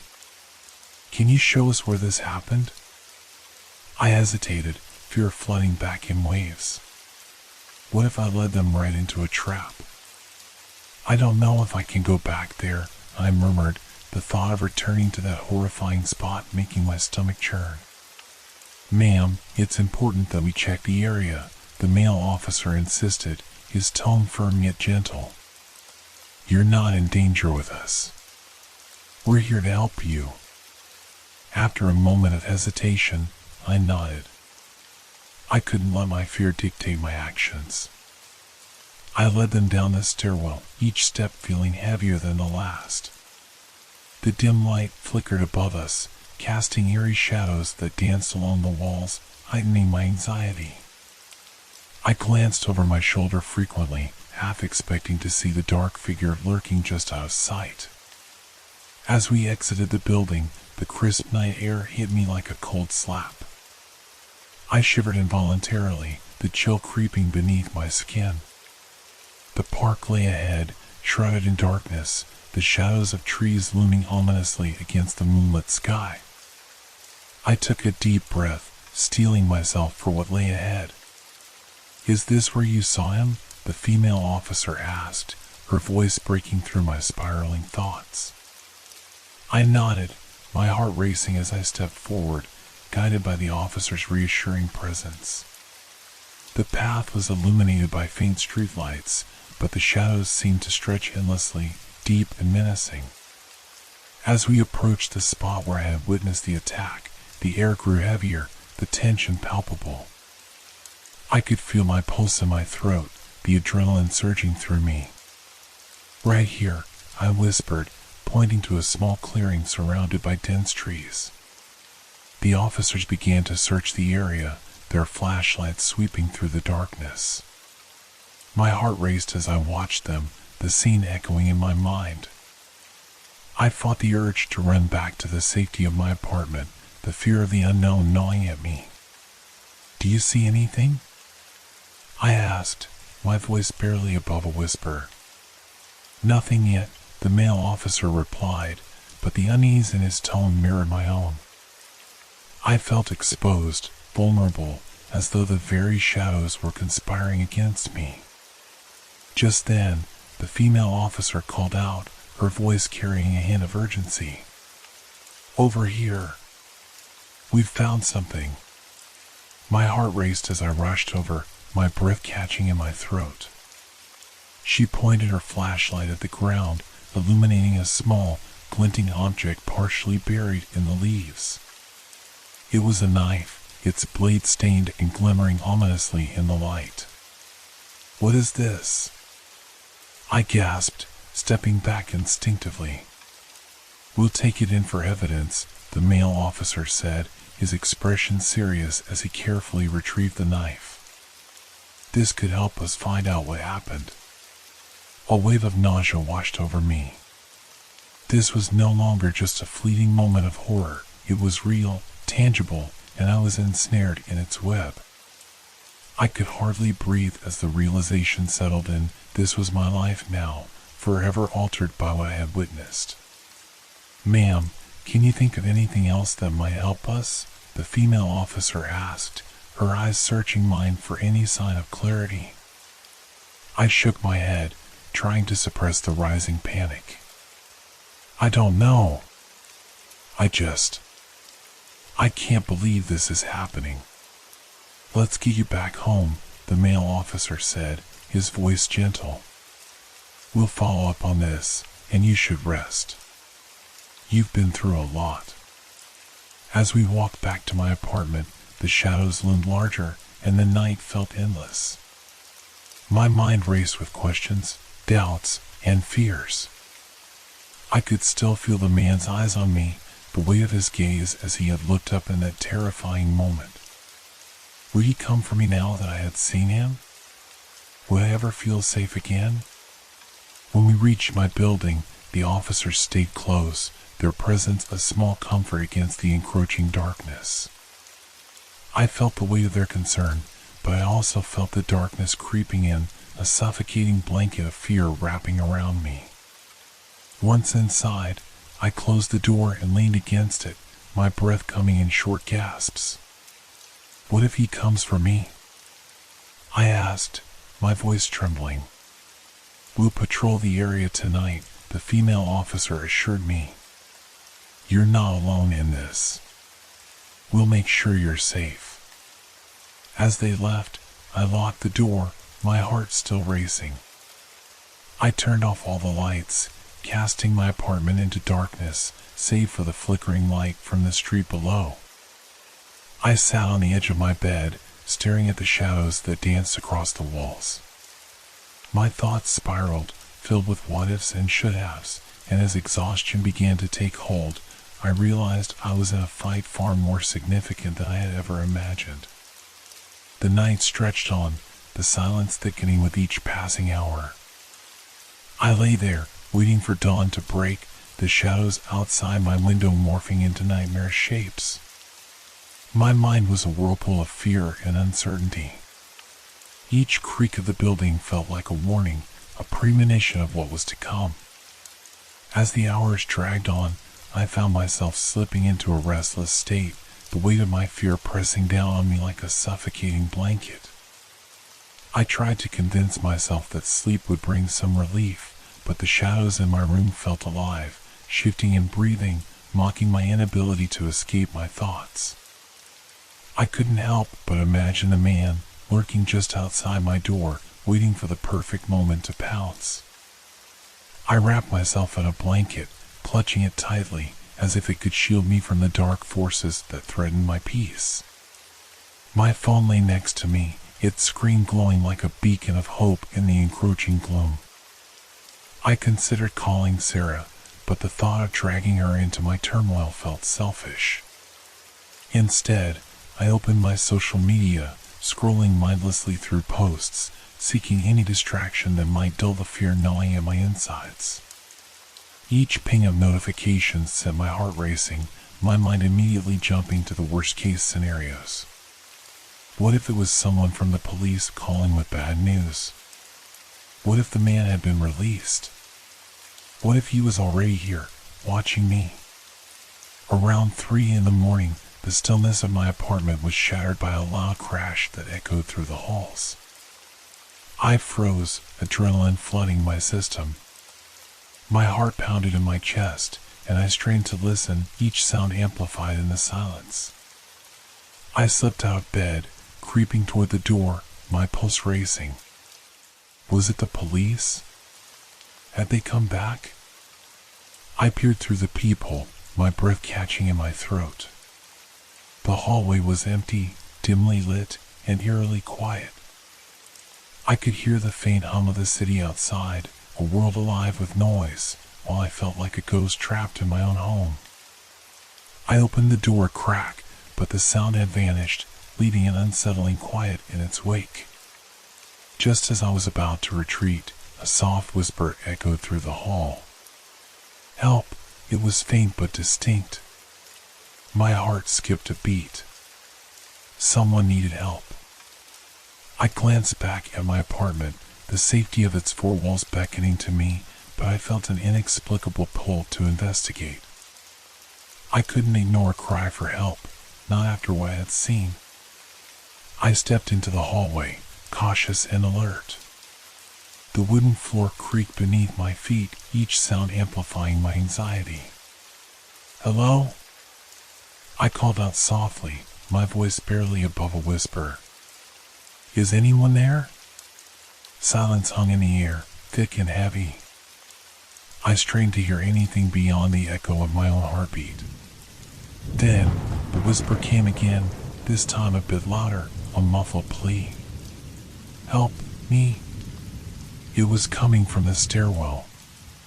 My instincts screamed at me to turn back, to retreat to the safety of my apartment, but curiosity and compassion tugged at my conscience. I edged closer to the stairwell door, my heart pounding in my ears. Pushing the door open, I stepped into the dimly lit stairwell. The air was cooler here, a stark contrast to the warmth of my apartment. The faint smell of mildew lingered, a reminder of the building's age and neglect. I descended slowly, every creak of the stairs sending shivers down my spine. As I reached the landing, I spotted a figure slumped against the wall. My breath caught in my throat as I recognized him, the man from the park. He was battered, his clothes torn, blood smeared across his face. I took a step back, heart racing, my instincts screaming at me to run. But then I remembered his plea for help. "What happened?" I whispered, my voice trembling. I felt a strange mix of fear and empathy. Here he was, the man who had haunted my thoughts, now vulnerable and in pain. He looked up, his eyes wild with desperation. I didn't mean to hurt anyone. "Please, help me," he gasped, clutching his side as if the movement pained him. My mind raced. Was this a trick? Was he trying to lure me into a false sense of security? But there was something in his eyes, a flicker of genuine fear. I took a cautious step forward, the conflict within me raging. "I'll call for help," I said, my voice barely above a whisper. "No. Don't call them," he pleaded, shaking his head violently. "They're coming for me. They'll kill me if they find me here." The fear in his voice resonated with something deep inside me. I had been running from my own demons since the moment I had witnessed the crime, and now here was a man equally terrified, facing a threat that felt all too real. "What did you see?" I asked, my heart pounding. "Did you hurt someone?" He hesitated, glancing around as if he expected someone to leap out from the shadows. "I was just in the wrong place at the wrong time," he murmured, his voice shaking. "I saw them, those men. They were after something. I didn't want to get involved, but then they saw me, and..." He trailed off, eyes wide with fear. Pity washed over me.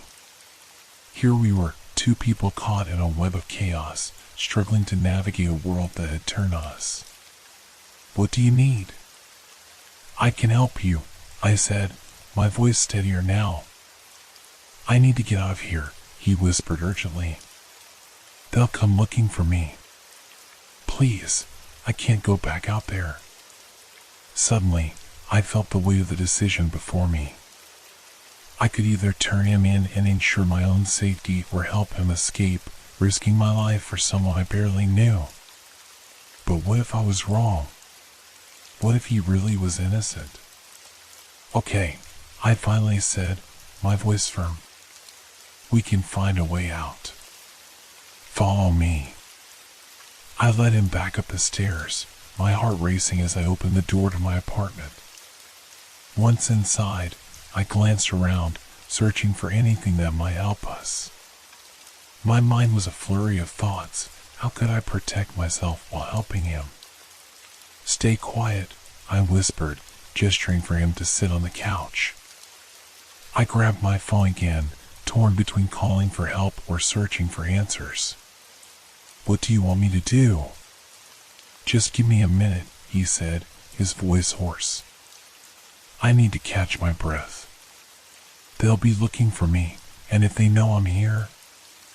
A wave of fear washed over me, a chilling reminder of the danger that loomed just outside my door. I glanced at the window, the city lights twinkling like stars in the distance.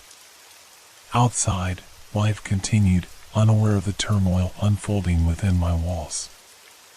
I could hear the faint sound of sirens in the distance, a reminder that help was on the way, but my instincts warned me to stay vigilant. My heart raced as I turned to him. "What do you know about the men who were chasing you?"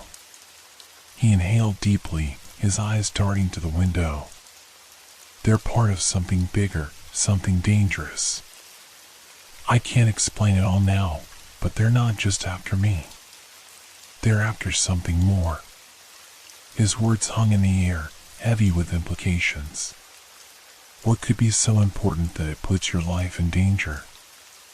I pressed, my mind racing with the possibilities.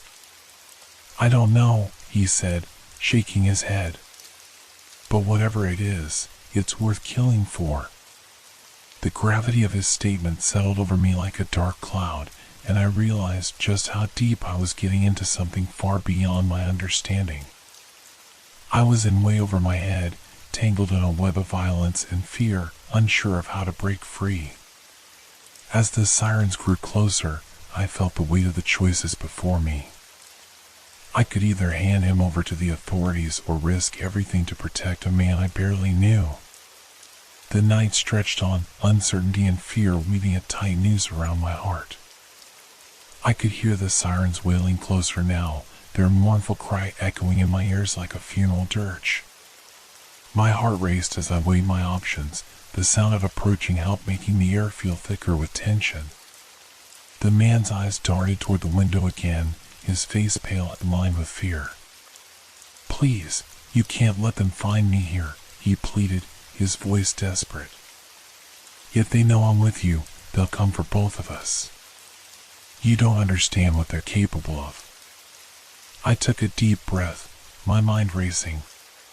The weight of his words pressed down on me, intertwining with my own terror. I had already witnessed too much, and now I was being pulled deeper into a nightmare. "What do you want me to do?" I asked, trying to keep my voice steady. "Just keep me hidden," he urged, glancing nervously at the door. "I'll explain everything once it's safe. But for now, we have to stay quiet." The sirens grew louder, filling the room with an uneasy anticipation. I moved to the window, peering through the curtains to see flashing lights illuminating the street below. My heart sank as I spotted police cars pulling up, their lights casting a surreal glow against the darkness. "What if they come here?" I whispered, panic rising in my chest. "They might check your apartment," he replied, a hint of urgency in his tone.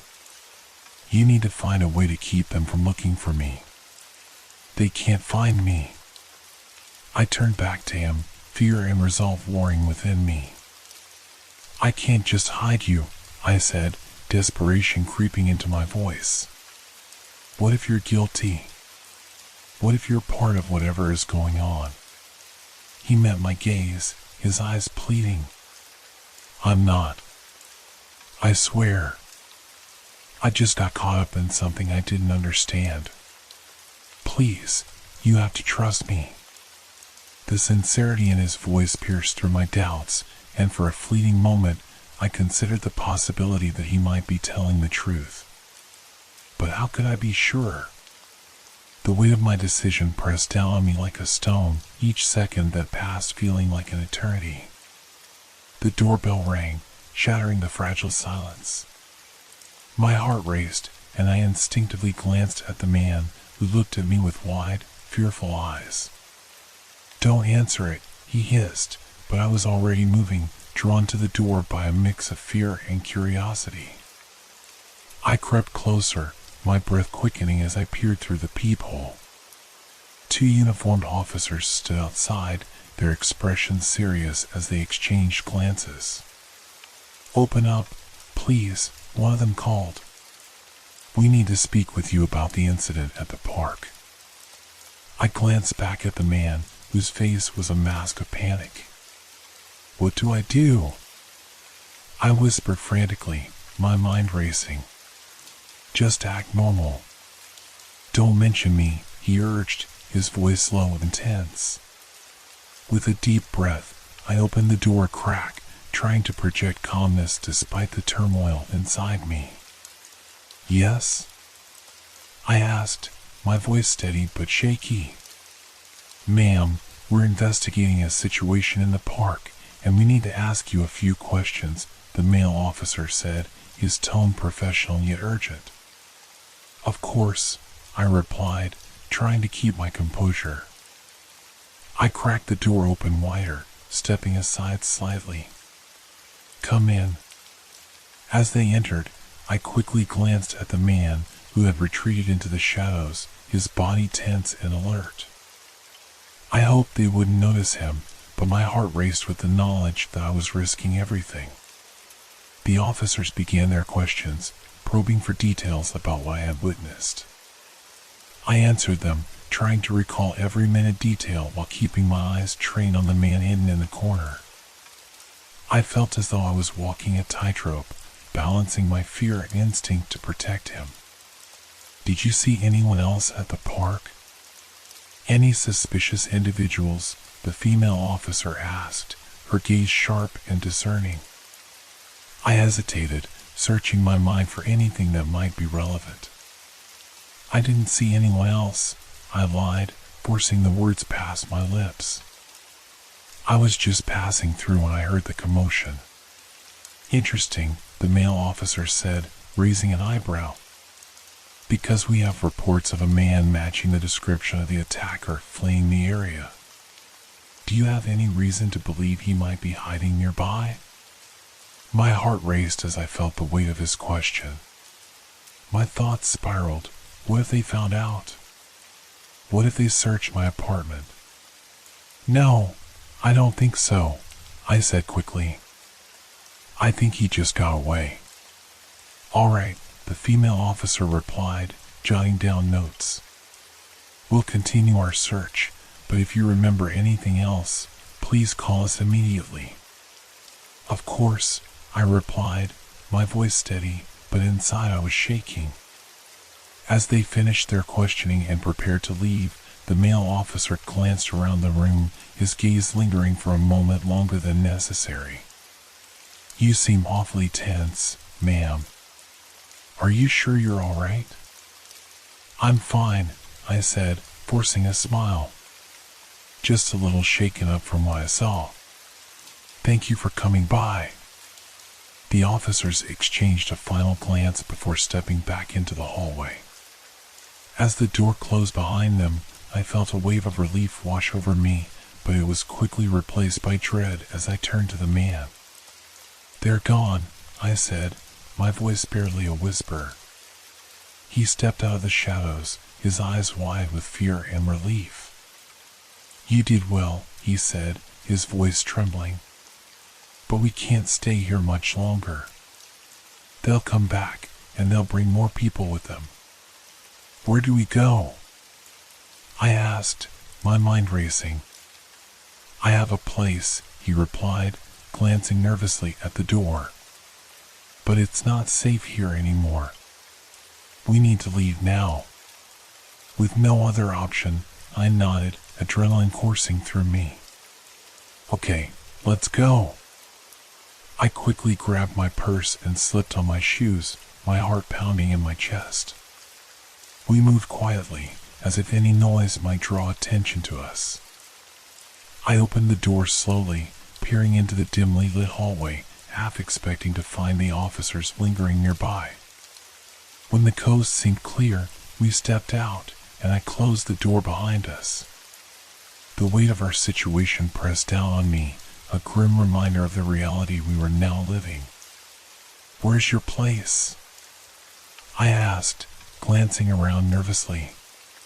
Just a few blocks away, he said, keeping his voice low. We'll have to be careful. If they see us, they'll know we're together. I nodded, feeling the gravity of his words. With each step we took down the hallway, my heart raced faster, the shadows seeming to close in around us. I could feel the eyes of the city upon us, the weight of every choice pressing down on my shoulders. As we stepped into the street, the cool night air hit me like a wave, but I was too distracted to notice. I scanned the area, my senses heightened, searching for any sign of danger. The street was dimly lit, shadows playing tricks on my mind as I walked beside him. We moved quickly, our footsteps echoing in the stillness. Each turn felt like a step deeper into the unknown, a journey fraught with peril and uncertainty. How did you end up in the park? I asked, trying to break the tension that hung between us. I was just passing through, he replied, his voice low.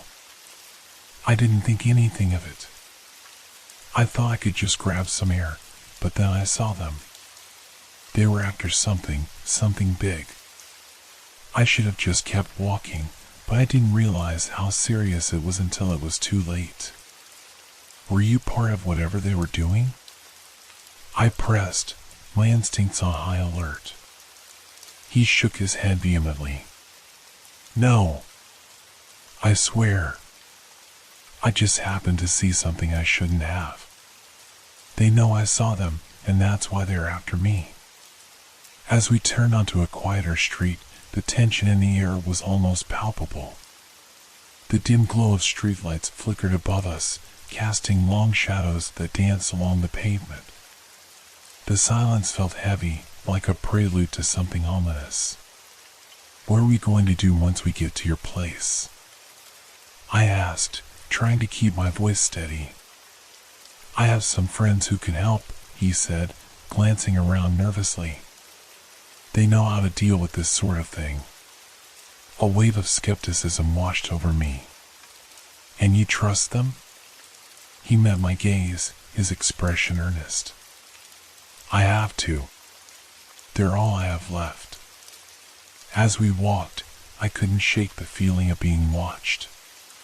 My skin crawled, and I fought the urge to glance over my shoulder. What if they were already tracking us? What if I had made the wrong choice?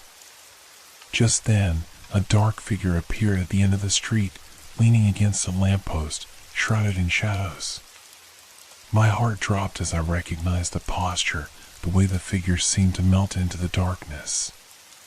Stay close, the man beside me whispered, his voice low and urgent.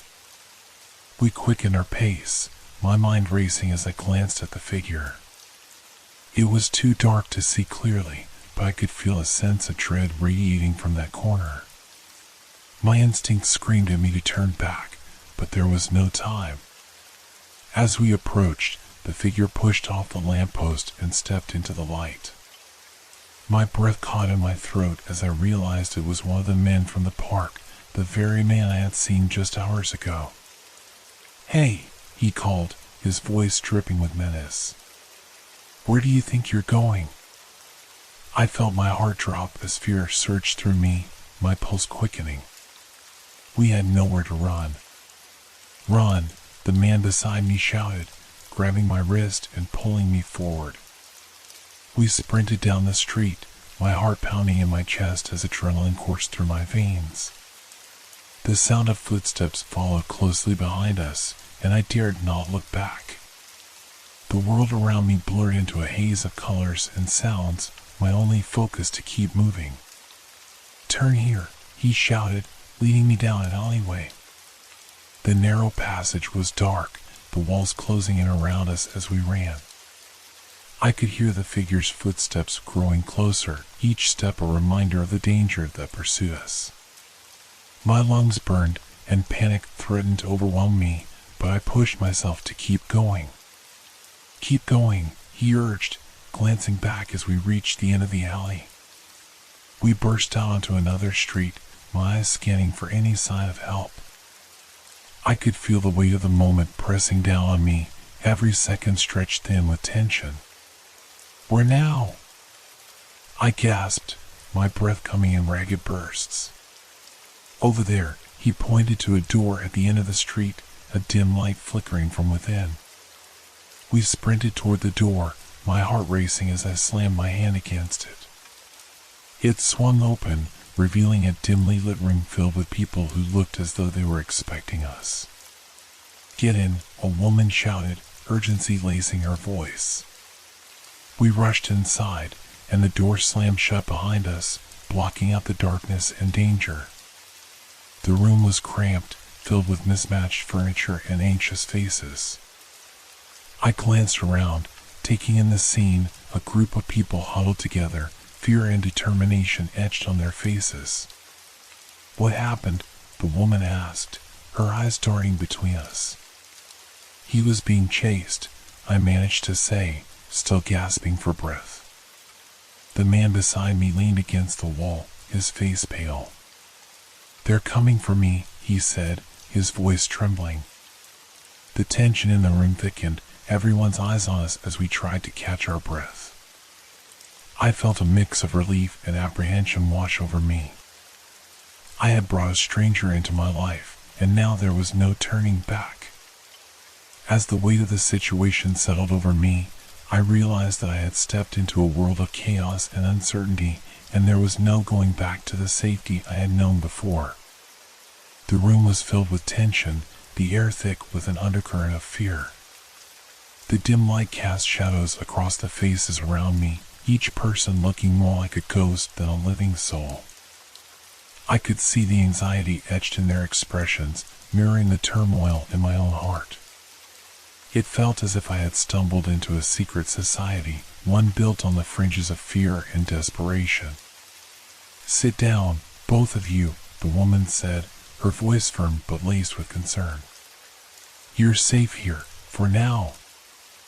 I sank into a chair, my legs shaking from adrenaline and exhaustion. The man beside me leaned against the wall, his breath coming in shallow gasps as he tried to steady himself. The group was watching us, their eyes flickering with curiosity and wariness. "Who are you?" one man asked, his arms crossed over his chest. He looked older, a rough edge to his features that suggested he had seen too much in life. "And why are they after you?" The man beside me straightened, his voice shaky but determined. "I'm just a witness. I saw something I shouldn't have, and now they know I'm a liability." "What did you see?" another woman pressed, her voice tinged with urgency. "It's not just what I saw," he said, his eyes darting around the room. "It's who I saw. They're connected to something much bigger. I think they're involved in a smuggling operation, and I didn't realize the danger until it was too late." The room fell silent, the weight of his words hanging in the air like a storm cloud. I could feel the tension rising again, and I exchanged a glance with the woman who had first spoken. She seemed to understand the gravity of the situation, her expression turning serious. "We need to know everything," she said, her voice steady. "If they're coming after you, it could put us all in danger." I nodded, realizing that I was now entangled in a web of deception and peril. I had gone from a simple walk in the park to being part of something sinister. "What if they find us here?" I asked, my voice barely above a whisper. "They won't," the woman assured me. "We have ways of keeping hidden. But we need to move quickly." "Move?" I repeated, a sense of dread pooling in my stomach. "Where would we go?" The older man stepped forward, his gaze piercing. "We have a safe house a few blocks away. We'll need to lay low until we can figure out what to do next. But we can't stay here long. They might already be looking for you." My mind raced with possibilities, the weight of my choices crashing down on me. What if I just went home? I suggested, the idea sounding increasingly futile. "Home isn't safe anymore," the woman interjected, her tone serious. "You don't understand what's at stake. They'll come for you if they know you saw anything. You're now a target, just like him." The reality of our situation began to sink in, and I felt the world around me shifting. My home, my sanctuary, was no longer a place of safety. It had become a potential trap, a place where danger lurked just outside my door. "What do you want from me?" I asked, feeling the weight of the situation. I didn't ask for any of this. Neither did he, the older man replied, gesturing toward the man beside me. "But now you're both in this together. We can't afford to lose anyone else." "What do you mean?" I asked, the confusion swirling in my mind. He hesitated for a moment, as if weighing his words carefully. "There have been others like you, witnesses who got caught in the crossfire. They've all disappeared, and we don't know why." The implication sent a chill down my spine. The idea of disappearing without a trace was a nightmare I couldn't bear to entertain. "What if I don't want to be involved?" I whispered, a small voice of rebellion rising within me. You don't have a choice, the woman replied softly but firmly. If you leave now, they will find you. It's only a matter of time. The reality was clear. I was trapped in a web of danger, and every choice I made could lead to my downfall. I glanced at the man beside me, his eyes pleading for understanding. I could see he was just as scared as I was, caught in a situation that was spiraling out of control. Okay, I said finally, my voice trembling. What do we need to do? The older man nodded, a flicker of approval in his gaze. We need to gather what we can and move out within the next few minutes. I'll show you the way, but we have to be quick and quiet. As they started gathering supplies, I felt a sense of urgency wash over me. This wasn't just about survival anymore, it was about taking control of a situation that had spiraled beyond my understanding. I was in the thick of something dangerous, and I needed to hold on to whatever I could to navigate through it. The woman handed me a small backpack. Take this, she instructed. Just pack what you need. We'll be leaving soon. I nodded, moving to a nearby corner to collect my things. My mind raced with thoughts of what to take, but I knew I had to keep it simple. A change of clothes, my phone, and some essentials would have to do. As I stuffed my belongings into the bag, I felt a surge of determination. I wouldn't let fear control me. I wouldn't allow myself to be a victim in this twisted game. Whatever was happening, I was going to fight back. As I zipped up the bag and turned back to the group, I caught the man's eye. What now? I asked, trying to mask the tremor in my voice. Now we get moving, he replied, his expression serious. Stay close and follow my lead. If we stick together, we might just make it through this. We filed out of the small room, the dim light fading behind us as we stepped into the darkness of the night. The street felt different now, charged with a sense of urgency and danger. My heart pounded in my chest as we moved quickly, sticking to the shadows and avoiding the flickering streetlights. The older man led the way, glancing around cautiously as we made our way through the quiet streets. I could feel the weight of my choices pressing down on me, each step a reminder of the precariousness of our situation. As we turned down an alley, I caught a glimpse of movement out of the corner of my eye. My heart raced, and I instinctively glanced over my shoulder, half expecting to see someone following us. But the alley was empty, shadows dancing in the corners. Keep moving, the woman urged, sensing my hesitation. We continued through the maze of alleys and side streets, the sounds of the city fading into the background. My mind raced with questions, each one a potential pitfall. What if they found us? What if I had made a mistake in trusting this man?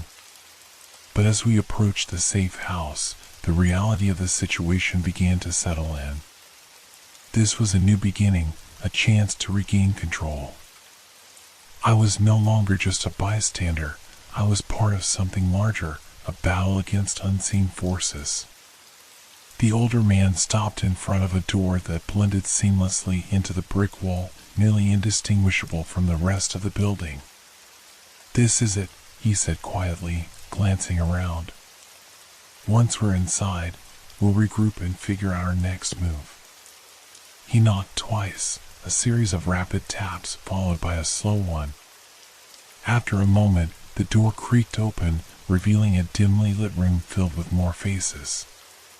The tension in the air was palpable, but there was also a sense of camaraderie, of shared struggle. As we stepped inside, I felt a flicker of hope. Maybe this was where I would find the strength to confront whatever lay ahead. Welcome, a voice called out, and I turned to see a tall man with piercing blue eyes surveying us. We've been expecting you. Have you? I replied, my voice steady despite the uncertainty that still lingered in my chest. He nodded, a small smile playing at the corners of his lips. We always prepare for the unexpected. Now, let's talk about what's been happening. As the door closed behind us, I realized that I had stepped into a world where nothing was as it seemed. But if there was one thing I knew for sure, it was that I wouldn't back down without a fight. The atmosphere in the safe house was thick with unspoken fears and quiet resolve. The tall man with the piercing blue eyes motioned for us to take a seat around a large, battered table in the center of the room. Flickering candles cast long shadows on the walls, illuminating maps and documents scattered across the surface like a chaotic tapestry of information. As we settled in, I couldn't shake the feeling of being part of something far bigger than myself. The man beside me, who had been my unexpected companion in this harrowing journey, looked equally bewildered, his expression a mixture of apprehension and determination. "Let's start from the beginning," the tall man said, his voice steady and authoritative. "I'm David. We need to understand what you witnessed. Every detail matters." I took a deep breath, my heart still racing from the chaos of the night. I was at the park, just walking home. I saw two men. They were talking to someone. It looked suspicious. Then I noticed something. I hesitated, the image replaying vividly in my mind. There was a briefcase. It was handed off, like some sort of deal. David nodded, encouraging me to continue. "Go on." After that, I saw a woman approaching. She looked scared, and I think she tried to leave, but one of the men stopped her. They were aggressive. I thought they were just arguing at first, but then, my voice trailed off as I recalled the escalating tension, the fear in the woman's eyes. David leaned closer, his expression serious. But then what? I swallowed hard, the memory flooding back. One of them pushed her. I couldn't just stand there. I took out my phone to record it. The group reacted, murmurs of concern rippling through the room. What happened next? David pressed, his blue eyes locking onto mine, urging me to reveal the truth. "They saw me," I said, my voice trembling. They turned and looked right at me. I didn't think, I just ran. A moment of silence enveloped us as the weight of my admission sank in. The others exchanged glances, the atmosphere thick with understanding and fear. "Did they get your phone?" David asked, his brow furrowed in concentration. I shook my head, clenching my fists. "I dropped it while I was running. I didn't even think about it until I was already at the bus stop. I just wanted to get away." "Then they know who you are," one of the women murmured, her face pale. "They'll be looking for you now." I felt a wave of dread wash over me. The notion of being hunted, of having my life turned into a game of cat and mouse, sent chills through my spine. "What do I do now?" I whispered, feeling small and vulnerable. David leaned back in his chair, crossing his arms thoughtfully. "We need to protect you. You have to stay here until we can figure out a plan." "And what about the others?" I asked, my voice barely audible. "The woman I saw, what if they go after her?" The room fell silent again, a collective weight settling over us. "We don't know," David replied finally, his expression grave. "But we'll do everything we can to find out." "Why are you doing this?" I asked, looking around at the faces, all marked with concern and determination. "You're all putting yourselves at risk for us." "Because we know what it's like to be hunted," David said softly. "We've all been there at some point.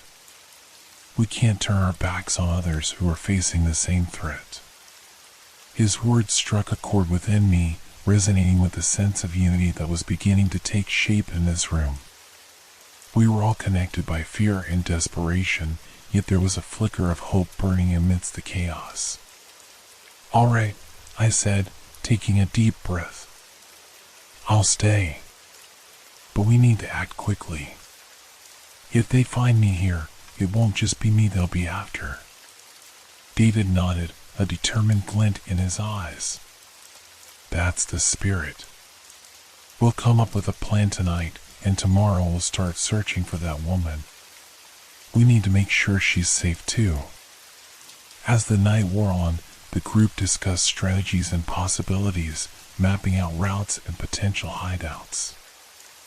I felt myself becoming absorbed in their plans, the adrenaline and fear transforming into a drive to fight back against the looming threat. With each shared story, each plan laid out, I felt more connected to these people, to this cause. They were no longer strangers, they had become allies in a fight for survival. The man beside me, whose name I still didn't know, watched the discussion with a furrowed brow. "What if they have eyes on us already?" he asked, his voice tense. "What if they know we're here?" "We can't afford to think that way," David replied, his tone firm. "We need to operate under the assumption that we're still safe. But we can't take unnecessary risks." As dawn approached, the tension began to ease slightly. The group grew more cohesive, brainstorming and bouncing ideas off one another, all while remaining vigilant. I felt a sense of purpose blooming within me, a resolve to take charge of my life and not be a passive participant in this terrifying saga. "Okay, so what's our first move?" I asked, eager to contribute. David glanced around the table, meeting each of our eyes. "Tomorrow, we'll split into 2 groups. One will head out to gather more intel on the men you saw. The other will work to find that woman. We'll stay in touch through secure channels." I nodded, a surge of adrenaline pushing me forward. "Let's do it. We can't let fear hold us back." As the first light of dawn broke through the grimy windows, I felt a renewed sense of strength. This was not just about survival anymore, it was about taking control of the narrative, rewriting the story I had stumbled into. But as I settled in for the night, exhaustion creeping in, a nagging thought lingered at the back of my mind. What if the danger was closer than we realized? What if the unseen threat lurked just outside the walls of our makeshift sanctuary? The night felt heavy with uncertainty, each creak of the floorboards amplifying my anxiety. I glanced at the group around me, each face etched with determination. We were bound together by a shared mission, and I could only hope that it would be enough to shield us from the darkness creeping ever closer. The first rays of dawn filtered through the grimy windows, casting a pale light over our makeshift meeting space. I lay on the floor, bundled in my jacket, unable to shake the feeling of dread that clung to me like a shadow. The room was quiet, save for the soft murmurs of the others as they began to stir. I could hear the faint rustle of clothing and the occasional crack of bones as tired bodies shifted from sleep. As I sat up, stretching to shake off the remnants of sleep, I caught sight of David leaning against the wall, his arms crossed, deep in thought. His blue eyes were scanning the room, vigilant and alert, and I felt a mix of admiration and anxiety. What if he was overwhelmed by the weight of our situation? I felt a surge of responsibility, knowing I had to keep my wits about me. The man beside me, whom I now realized I still hadn't asked for a name, was fiddling with his phone, a nervous habit that seemed to echo the anxiety in the room. I leaned over and whispered, "What's your name?" He looked up, startled, as if he had been pulled from a trance. "Oh, sorry. It's Mark," he said, offering a weak smile. "I didn't think to introduce myself. I'm just trying to figure things out." "Me too," I replied, grateful for the moment of connection amidst the chaos. "Do you think they know we're here?" Mark shrugged, his brow furrowed in concern. I hope not. But I can't shake the feeling that we're being watched. Just then, David clapped his hands together, drawing everyone's attention. All right, everyone, let's gather around. We have a lot to discuss before we head out. We all took our seats, forming a circle around the table. The atmosphere shifted from one of cautious optimism to a palpable tension as we prepared to face the unknown. We need to split into 2 groups, David began, his voice steady. I'll lead the team that's going to find the woman you saw. We'll go to the park and see if we can track down any leads. The rest of you will stay here and work on securing our location. Keep your eyes peeled for anything unusual. What do we do if we spot anything? I asked, my heart pounding at the thought of confrontation. Stay calm and communicate quietly, David instructed. If it's something serious, we'll regroup and decide our next steps. We can't afford to panic. His calm demeanor reassured me, but the reality of the situation still loomed over us like a dark cloud. I glanced around the room, noticing the mix of determination and fear etched on the faces of my companions. We were in this together, yet the danger felt like an isolating force. After a quick breakfast of stale bread and coffee, we began to gather our things. David assigned tasks and distributed supplies, ensuring we were as prepared as possible. Remember to stay alert, he reminded us, his expression serious. Trust your instincts. As we split into our respective groups, I felt a wave of anxiety wash over me. The city outside was a maze of familiar streets turned sinister, and each corner could hold a potential threat. My heart raced as we stepped out of the safe house, the crisp morning air tinged with an underlying tension. Stick close, David instructed as we made our way to the park. The streets were quieter than usual, an eerie calm settling over the city. My senses heightened, every sound seemed amplified, every shadow stretched ominously. When we arrived at the park, I felt a pang of anxiety shoot through me as I recalled the scene from the night before. It was so ordinary, so unremarkable in daylight, yet it had transformed into a battleground in my mind. David motioned for us to spread out and start searching for any signs of the woman I had seen. I scanned the park, my heart pounding in my chest, trying to ignore the gnawing feeling that I was being watched. I couldn't shake the sense of vulnerability that clung to me like a second skin. As I wandered deeper into the park, I replayed the events in my mind. What had happened to that woman? I was consumed by guilt, knowing I could have done more to help her. Was she safe? I heard voices nearby and approached cautiously, my heart racing. A group of people was gathered near a bench, their animated discussion muffled by the distance. As I got closer, I could see they were talking about the recent crime wave in the city, murders and disappearances that had left the community on edge. Did you hear about the woman who disappeared last week?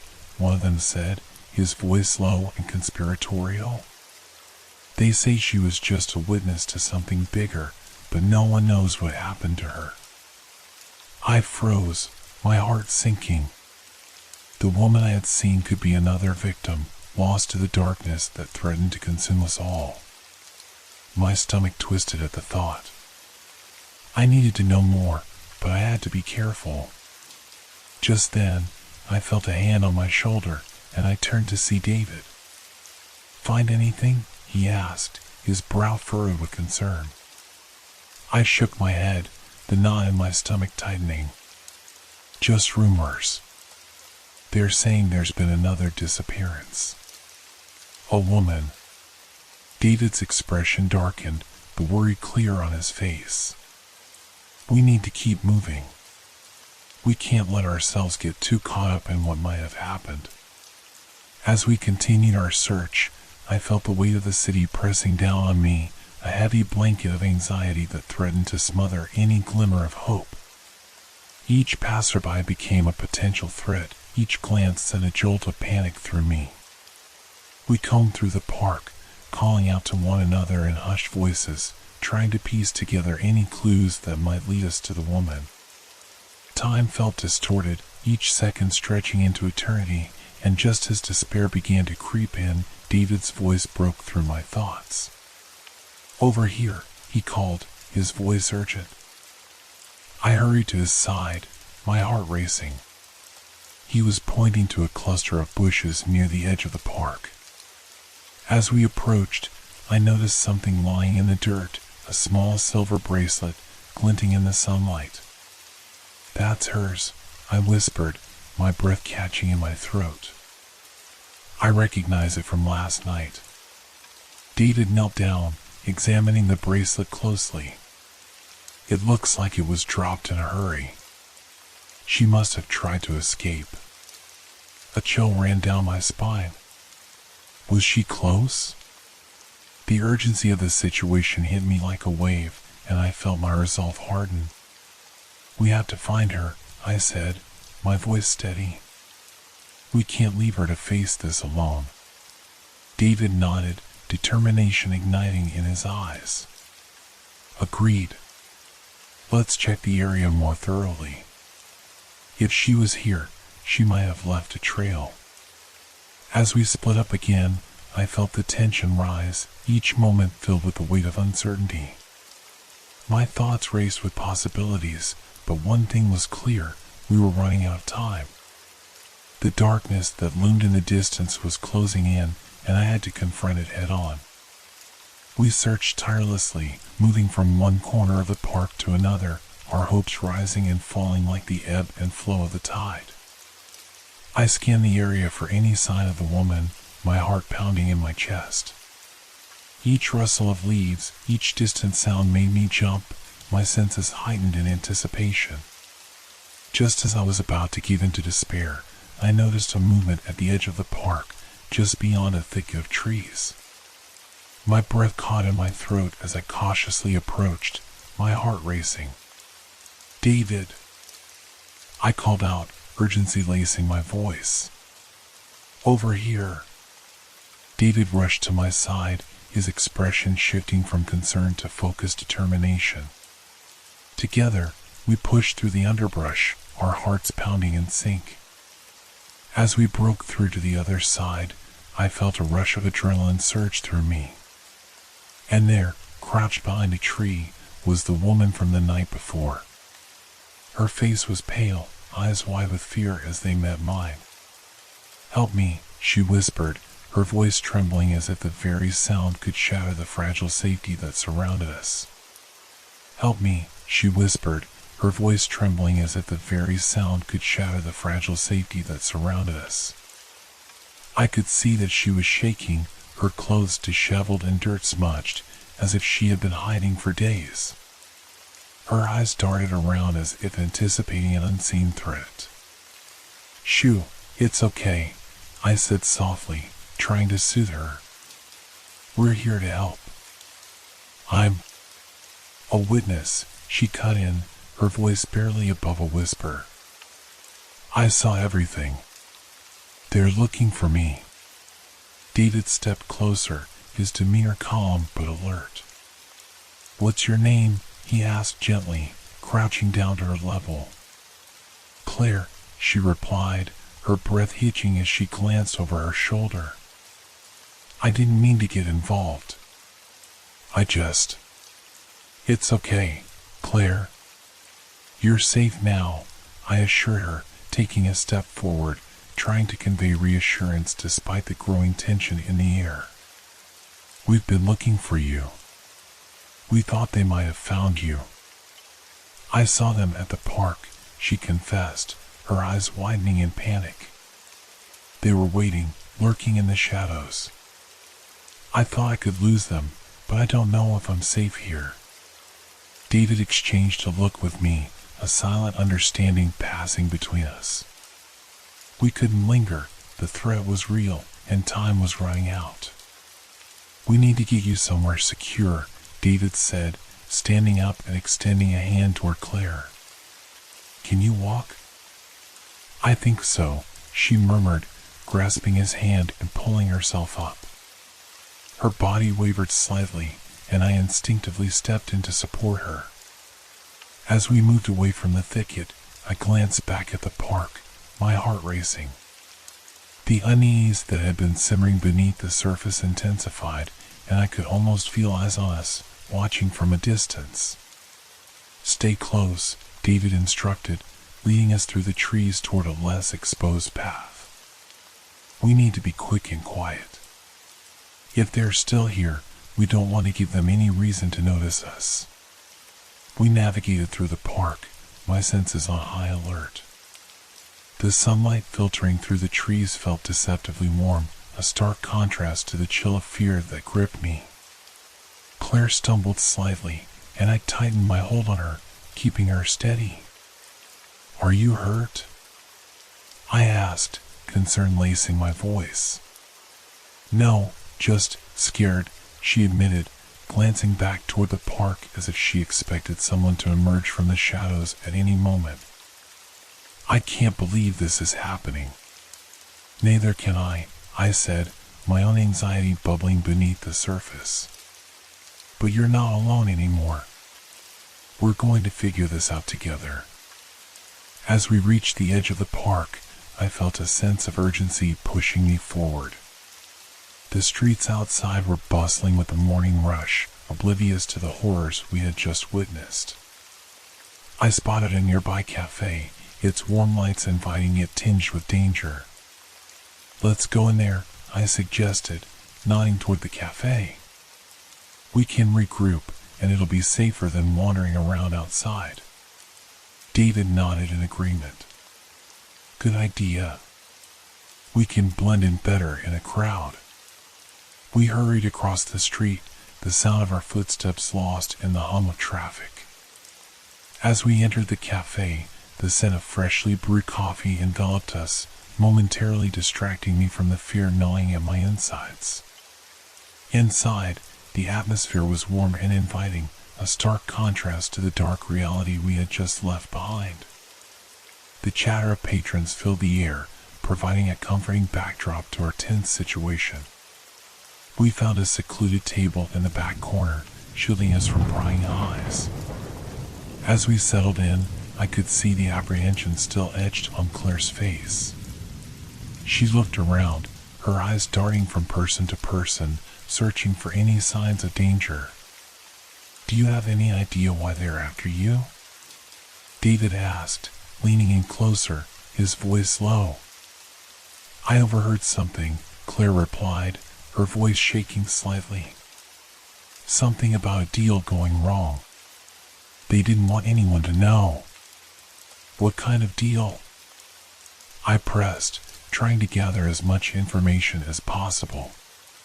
Drugs, I think, she said, her expression growing more frantic. I didn't see everything, but I caught bits and pieces. They were arguing about a shipment that never arrived. I didn't mean to listen, I just happened to be there. David rubbed his temples, clearly frustrated. This is getting more complicated than I thought. If they think you know too much. The weight of his words hung heavily in the air. The reality of Claire's situation sank in, and I felt a surge of protective instinct. What do we do now? I asked, my heart racing. We need to find a way to make her safe, and fast, David replied, determination flickering in his eyes. There's a safe house we can use. It's farther from the city, but it'll be secure. Safe house? Claire echoed, fear etched across her features. How do I know it's really safe? Because we'll have eyes on you, David assured her, his tone firm. We can't stay here too long. If they figure out you're with us, we'll be putting everyone at risk. Claire nodded, still visibly shaken but willing to trust us. All right, let's go. I just want to be safe.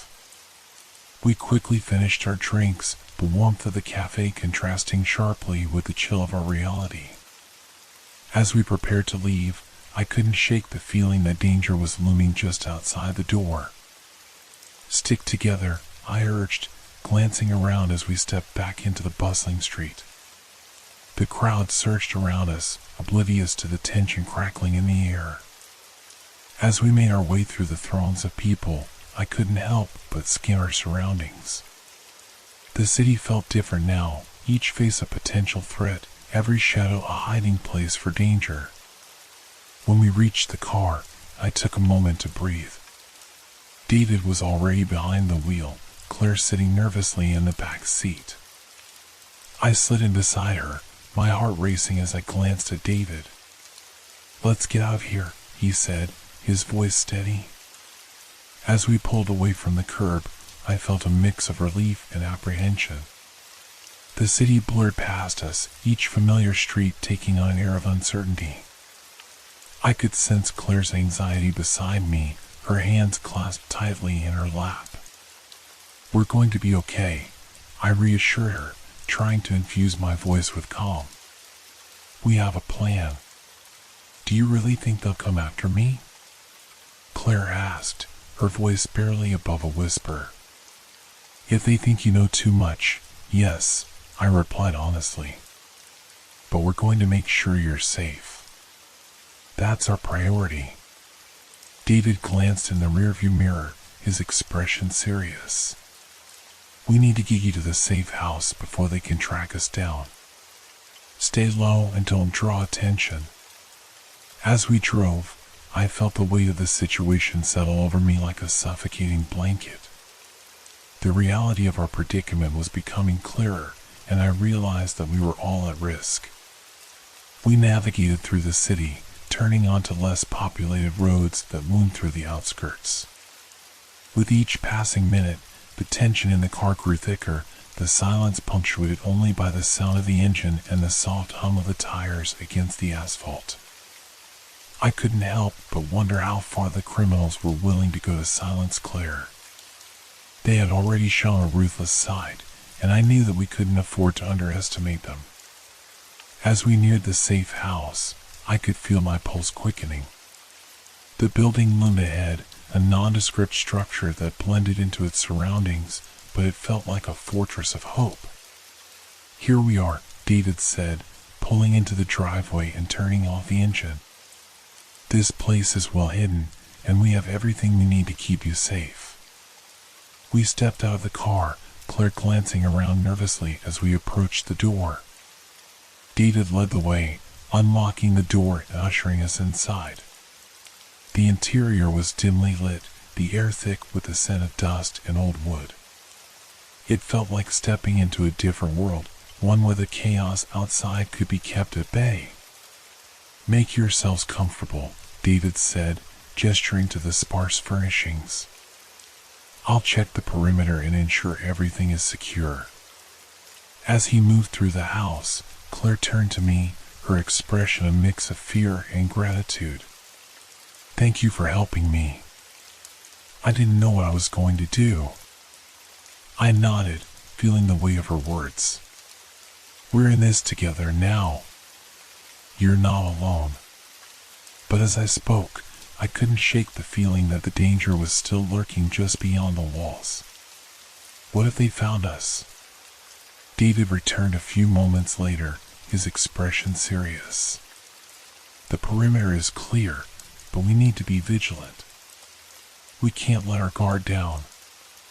I nodded, a sense of urgency bubbling within me. "What's our next move?"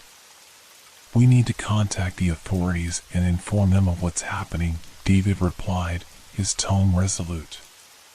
"But we have to be careful. They could have eyes on us even now." I took a deep breath, my mind racing with possibilities. How could we ensure Claire's safety? The thought of her being targeted made my stomach churn. "We should set up a watch schedule," I suggested. "One of us can stay alert while the others rest. We can't let our guard down." "Good idea," David agreed, his eyes narrowing with focus. Let's take turns keeping watch, but we also need to figure out how to get Claire to safety without drawing attention. As we settled into the safe house, I felt the weight of our situation pressing down on us, a constant reminder of the dangers lurking outside. The tension in the air was palpable, each creak of the floorboard sending a shiver down my spine. We gathered in the living room, forming a plan. Claire sat quietly, her expression a mixture of fear and determination. "Do you have any family or friends who can help?" David asked, leaning forward. "I don't know who to trust anymore," Claire admitted, her voice trembling. "The people I thought I could rely on. I don't know if they're involved." The realization hit me hard. This wasn't just about Claire's safety, it was about all of us. We were entangled in something much larger, and the danger was far from over. As the sun dipped below the horizon, casting shadows through the windows, I felt a chill creep into the room. We needed to act fast, but with each passing moment, the fear of the unknown loomed larger, threatening to consume us all. "Let's get some rest, but remain alert," David said, breaking the heavy silence. "We'll need our strength for what's coming." As we settled in for the night, I felt the weight of our predicament pressing down on me. What would tomorrow bring?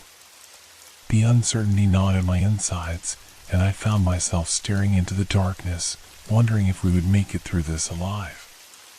The air inside the safe house was thick with tension as night fell. I sat in the dimly lit living room, my heart racing as I peered through the small window.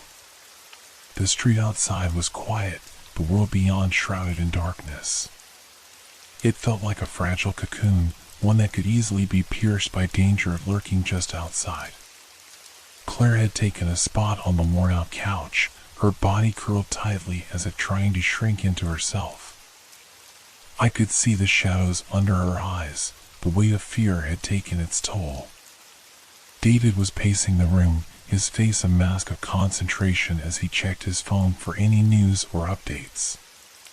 "Do you think they've already found us?" Claire asked, her voice barely a whisper, laced with anxiety. I turned to her, trying to project calmness. "No, not yet. But we need to be ready for anything. Just stay close to us." David stopped pacing and looked at Claire. "If they were going to come for you, it would be tonight. They'll want to act quickly to avoid any attention." The thought sent a shiver down my spine. I had never considered myself a coward, but this was different. This wasn't just fear of the unknown, it was a visceral dread that tightened around my throat, making it hard to breathe. "We'll take turns keeping watch," David reiterated, his voice steady. "I'll take the first shift. You both try to get some rest." As David settled into a chair facing the door, I moved to the couch beside Claire.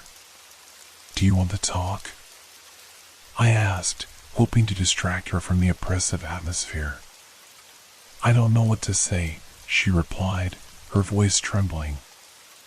"I keep replaying what happened at the park in my mind. It feels surreal." "It was real," I assured her. "But you're safe now.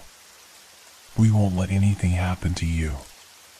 She nodded but didn't meet my gaze. Instead, she stared at her hands, twisted together in her lap, a sign of her inner turmoil. "I keep thinking about the people involved in this," she said, her voice barely above a whisper. "What if they know I'm still alive? What if they come looking for me?" I could see the fear swelling in her eyes. "Then we'll be ready for them," I promised.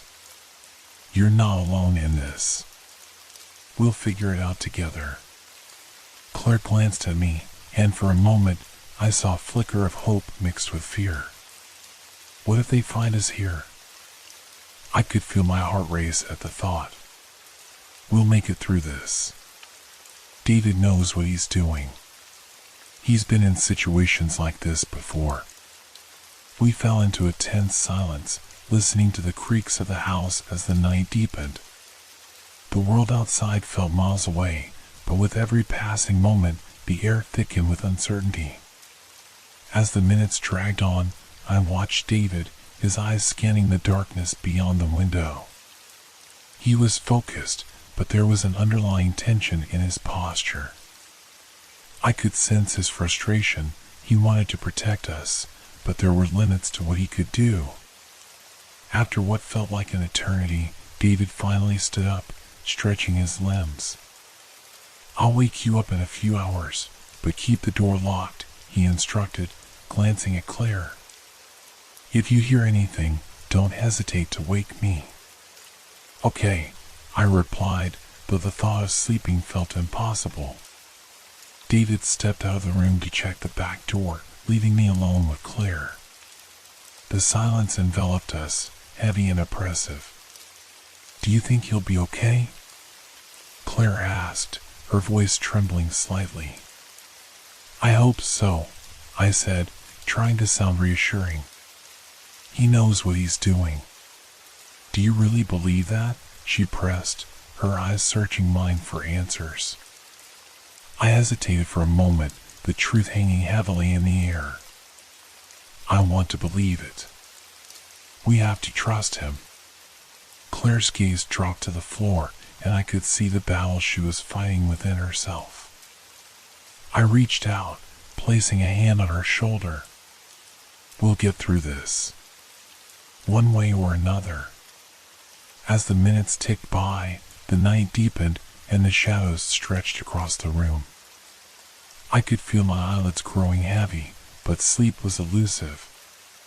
Each creak of the house sent my heart racing, and every gust of wind outside felt like a reminder of the danger waiting beyond our fragile sanctuary.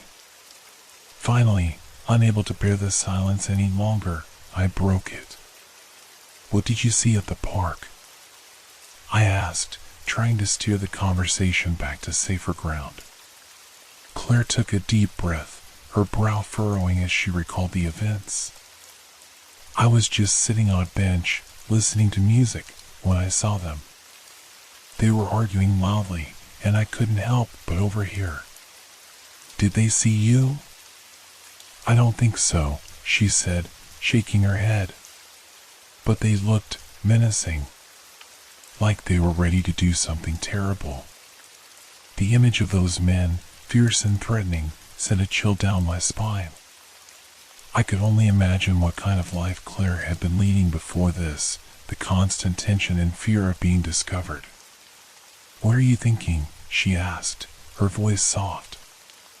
"I'm just trying to figure out how to keep you safe," I admitted.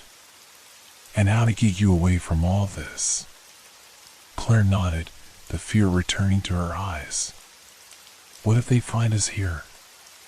"We'll be ready," I said, my tone more confident than I felt. "We'll protect each other." As we spoke, I couldn't help but notice how the darkness outside seemed to grow thicker, wrapping itself around the house like a predator closing in on its prey. My heart raced with anxiety, each tick of the clock a reminder of our precarious situation. A loud crash interrupted our conversation, causing both of us to jump. I exchanged a glance with Claire, and we both instinctively leaned closer, straining to listen. "What was that?" Claire whispered, her voice trembling with fear. "I don't know," I replied, adrenaline coursing through my veins. "David." I rose quickly, my heart pounding in my chest as I moved toward the door, ready to find out what had happened. Claire followed closely behind, her eyes wide with fear. Just as I reached for the door, it swung open, revealing David, his expression tense. "Everything's okay," he said, though the worry in his eyes contradicted his words. "Just some branches hitting the roof." Relief flooded through me, but it was short-lived. "Are you sure?" I pressed, scanning the darkness outside. David nodded, but the unease lingered in the air. "For now. But we need to stay vigilant." I glanced back at Claire, who looked even more frightened now. "Let's stick together," I said, trying to reassure her. David motioned for us to follow him back to the living room. "We'll sit together and keep watch. It'll be safer." As we settled back into the room, the tension mounted once more. David resumed his position by the door, while Claire and I sat close together on the couch. The silence was deafening, punctuated only by the occasional creak of the house settling. Time seemed to stretch, every moment feeling like an eternity. I could sense Claire's anxiety building, and I wished I could do more to ease her fears. "What if they come?" Claire whispered, her voice barely audible. "They won't," I assured her, but inside, I couldn't shake the nagging doubt. The unknown loomed larger with every passing moment, and I feared that our fragile sanctuary could be shattered at any moment. Hours passed, and the darkness outside felt suffocating. I glanced at David, who remained focused, his eyes darting to every sound. It was clear he was on high alert, and I admired his strength. "Do you think we can trust anyone?" Claire asked suddenly, breaking the silence. "I don't know," I admitted. "But we have to rely on each other right now." The words felt hollow in the quiet room, and I couldn't help but wonder how long we could hold out against an unseen enemy. As the night wore on, fatigue began to creep in. My eyelids grew heavy, and I fought to stay awake. But the sound of a door creaking suddenly jolted me from my drowsiness. David stiffened, his eyes narrowing as he peered into the darkness. "Did you hear that?" he whispered, his voice tense. I nodded, my heart racing. The sound had been faint, but it was unmistakable. "What was it?" "Stay here," he instructed, slowly rising from his seat. "David, wait." I called, but he was already moving toward the sound, each step cautious. I felt Claire's hand clutching my arm tightly, her breath quickening as we both waited, our hearts pounding in unison. David moved silently toward the back of the house, leaving Claire and me on edge. The seconds felt like hours as we waited, the tension building in the air. "Do you think it's them?" Claire whispered, her eyes wide with fear. "I don't know," I replied, trying to keep my voice steady. "But we have to be ready for anything." As we sat in the oppressive silence, the sound of footsteps echoed in the hallway. My heart dropped as I exchanged a glance with Claire, dread pooling in my stomach. "David?" I called out, my voice barely above a whisper. But there was no answer, only the sound of footsteps growing closer. Suddenly, the door swung open, and I braced myself for whatever was coming. David stepped back into the room, his expression serious. "I think we have company," he said, his voice low and urgent. David's revelation sent a jolt of fear through me. My heart raced as I glanced toward the door, half expecting to see shadows moving in the hallway. "What do you mean you think we have company?" I asked, my voice shaky. "There's something out there," he said, his brow furrowed in concentration. I heard voices, hushed, but distinct. "They're not far from here." Claire's grip on my arm tightened as she leaned closer to me, her fear palpable. "What do we do?" she whispered, her voice trembling. "We stay quiet and keep low," David instructed, his tone firm. "If they're looking for you, we can't let them know we're here." I nodded, my stomach churning as I processed the gravity of our situation. The night that had felt suffocating only moments ago now seemed like a cover for something much darker. David moved back toward the window, peering through the thin curtain. I could see the tension in his shoulders, the way he held himself as if ready to spring into action at a moment's notice. "They're moving down the street," he said quietly, his voice barely above a whisper.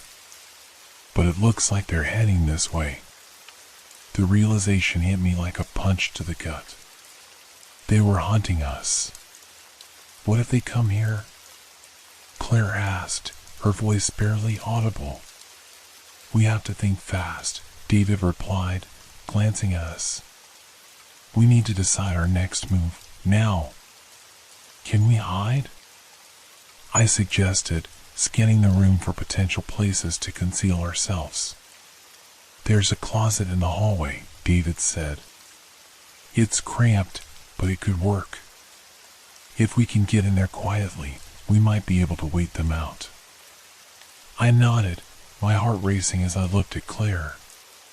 Can you do that? She swallowed hard but nodded. Yes, I'll follow your lead. Okay, I said, taking a deep breath to steady my nerves. Let's go. We moved silently toward the hallway, my senses heightened.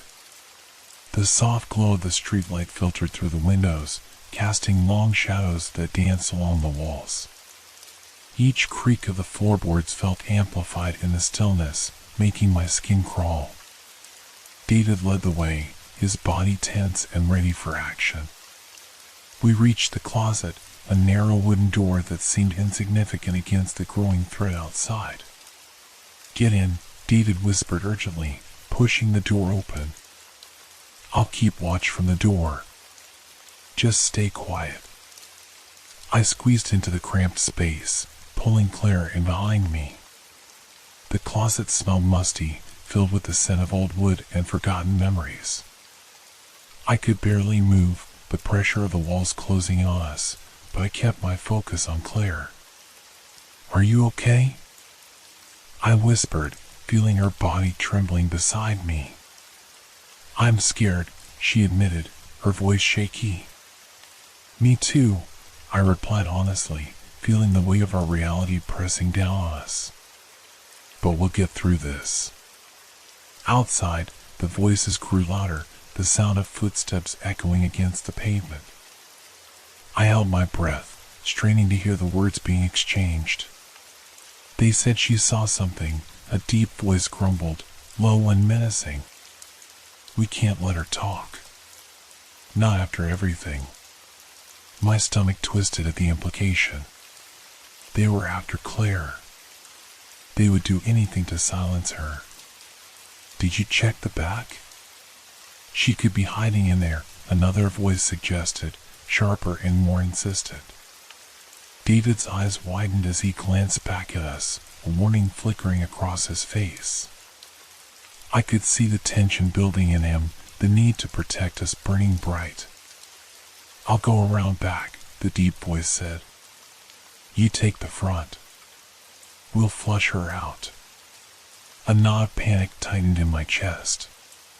They were closing in on us, and we were trapped in this closet, the world outside teetering on the edge of chaos. As the footsteps retreated, David leaned closer to the door, his hand resting on the handle, ready to spring into action if necessary. I could feel my heart pounding in my ears, each beat echoing the urgency of our situation. Do you think they'll find us? Claire whispered, her voice barely audible. They're searching, but they don't know we're here yet, I said, trying to project confidence. We have to stay quiet. Just hold on. The minutes dragged on, each second stretching into eternity. The voices outside faded, but I could still hear their heavy footsteps echoing through the night. I glanced at David, whose expression was a mix of determination and fear. After what felt like an eternity, the front door creaked open. Check the closets, the sharp voice commanded. She has to be here somewhere. My heart dropped. They were here, in the house, and we had nowhere to go. I squeezed Claire's hand, trying to offer comfort as panic surged through me.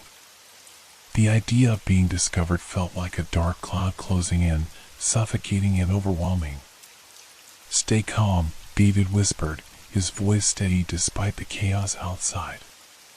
The sound of footsteps approached our closet, and I held my breath, my heart racing as I strained to hear. The door creaked open, and I braced myself for whatever was to come.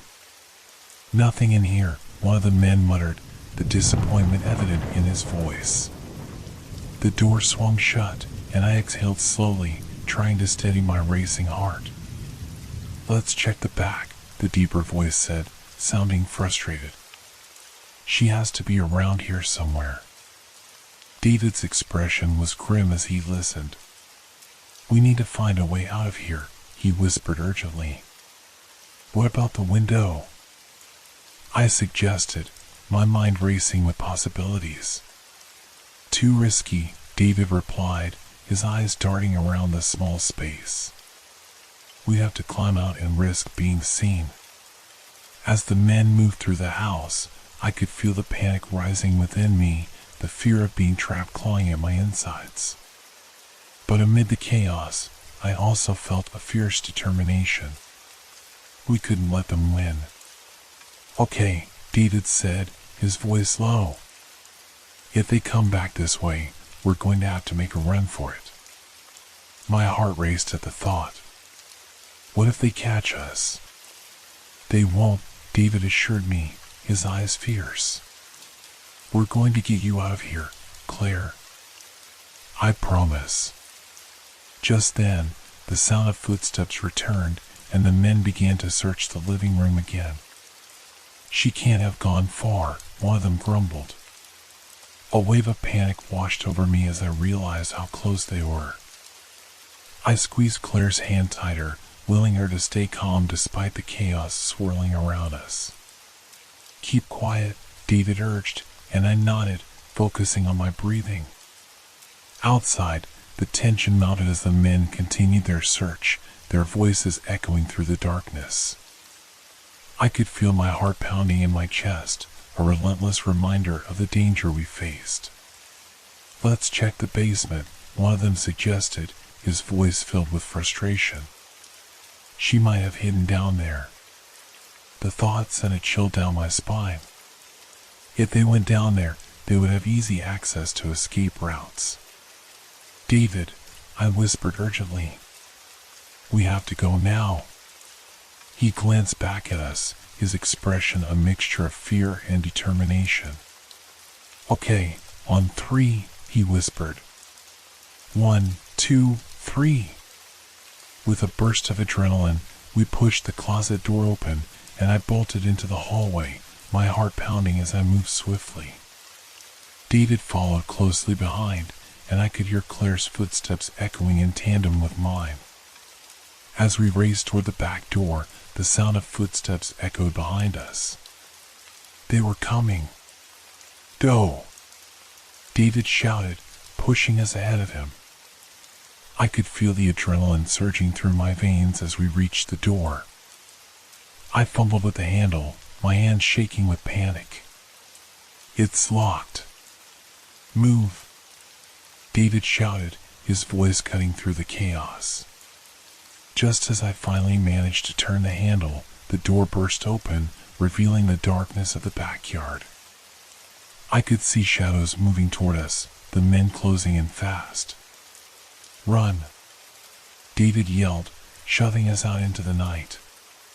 We stumbled into the yard, the cool air hitting my face as we sprinted away from the house, our breaths ragged and uneven. The darkness surrounded us like a shroud, but I didn't dare look back. "Over here!" David shouted, pointing toward a row of trees lining the edge of the property. We dashed toward them, the crunch of gravel under our feet barely audible over the pounding of my heart. I could hear the men shouting behind us, their voices growing more frantic as they realized we were escaping. "Keep going," David urged, his voice filled with urgency. I pushed myself harder, adrenaline fueling my every move. Claire was close behind, her breath coming in quick gasps as we sprinted toward the trees. Just as we reached the first line of trees, I felt a hand brush against my shoulder. My heart lurched, and I glanced back, but it was only David, his face set in determination. "Stay close," he instructed, leading us deeper into the cover of the trees. We ducked behind a large oak, trying to catch our breath as we listened for the sound of footsteps approaching. "Do you think they saw us?" Claire panted, her voice trembling. "I don't know," David replied, his eyes scanning the area. "But we need to stay hidden." As we crouched behind the oak, the darkness enveloped us, the rustling leaves providing a faint cover. I could still hear the shouts of the men, their frustration palpable. "Spread out," one of them commanded, his voice cutting through the night. "She has to be close." My heart raced as I pressed my back against the rough bark of the tree, the reality of our situation weighing heavily on me. We were being hunted, and there was nowhere to hide. "We need a plan," David whispered urgently, his eyes darting around. "We can't stay here forever." Suddenly, I remembered the old shed at the far end of the yard. It had been abandoned for years, but it might provide some cover. "What about the shed?" I suggested, my voice barely above a whisper. David's eyes narrowed as he considered the idea. "It's a risk, but it might be our only option. If we can make it there without being seen, we might have a chance." "Then let's go," Claire said, her voice steadying. David nodded, and we prepared to move. "On my count. 1, 2, 3. We dashed from behind the tree, sprinting toward the shed. I could hear the sounds of the men searching for us, their footsteps growing louder as they moved through the yard. "Quickly," David urged, his voice a low hiss. We reached the shed, the door hanging slightly ajar. I pushed it open, and we slipped inside, the darkness swallowing us whole. Inside, the air was stale and musty, filled with the scent of old wood and forgotten tools. I felt my way around, searching for a place to hide. "Over here," David whispered, pointing to a stack of old crates in the corner. We huddled behind them, our hearts racing as we listened to the chaos outside. The men were moving closer, their voices a murmur against the backdrop of the night. "She's here somewhere," one of them growled, frustration lacing his tone. I held my breath, praying they wouldn't find us. "What if they search the shed?" I whispered, fear creeping into my voice. "They won't," David reassured me. "Just stay quiet. We have to wait this out." As the minutes ticked by, the tension in the air grew thicker. I could hear the men outside, their voices rising in anger as they searched the yard. "This is pointless," one of them complained.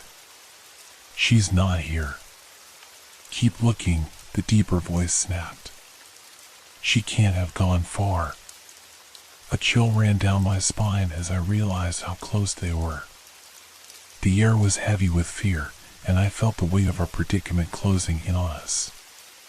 "David," Claire whispered, her voice trembling. "What if they find us?"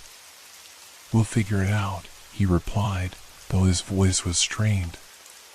But deep down, I felt the weight of uncertainty pressing down on me. The longer we stayed hidden, the more I felt like a ghost, fading into the shadows. Just then, the door creaked open, and my heart stopped. "Nothing in here," one of the men said dismissively. "Keep searching," the deep voice commanded. "She can't be far." I squeezed Claire's hand tightly, our fear palpable in the dim light. "Stay still," David whispered, his eyes locked on the door as we held our breath. The men stepped inside, their shadows dancing across the walls. I could see their figures moving around the shed, searching for any sign of us. "This place is a dead end," one of them muttered. "She must have slipped out the back." Relief washed over me as they began to leave, but I knew we weren't out of danger yet. Once they were gone, David let out a shaky breath. "We need to move," he said, his voice urgent. We slipped out from behind the crates, the darkness still thick around us. Where do we go now? Claire asked, her eyes wide with fear. We need to find a way out of the yard, David said, scanning the shed for any potential exit. There's a back door. We'll use that. I nodded, my heart racing as we moved toward the door. With each step, I felt the weight of our situation pressing down on me, the urgency of our escape propelling us forward. David pushed the door open slowly, the hinges creaking softly. We stepped outside, the night air cool against my skin. The yard was quiet, the shadows stretching around us as we made our way toward the fence. We need to be careful, David whispered, his eyes scanning the area for any signs of movement. As we moved closer to the fence, I could feel the tension building again. The night felt heavy with the anticipation of what might come next. Do you see anyone? I asked, glancing around nervously. No, but we need to keep moving, David urged, his voice low. Stay close. We reached the fence, and David lifted himself up, helping Claire and then me over. My heart raced as I landed on the other side, the cool grass beneath my feet offering a brief sense of relief. Where to now? Claire asked, her voice filled with uncertainty. We need to get to the road, David said, his eyes focused on the darkness ahead. We hurried forward, the weight of fear still hanging over us. As we reached the edge of the property, I could hear the faint sound of tires on asphalt, a reminder of the outside world we were desperate to reach.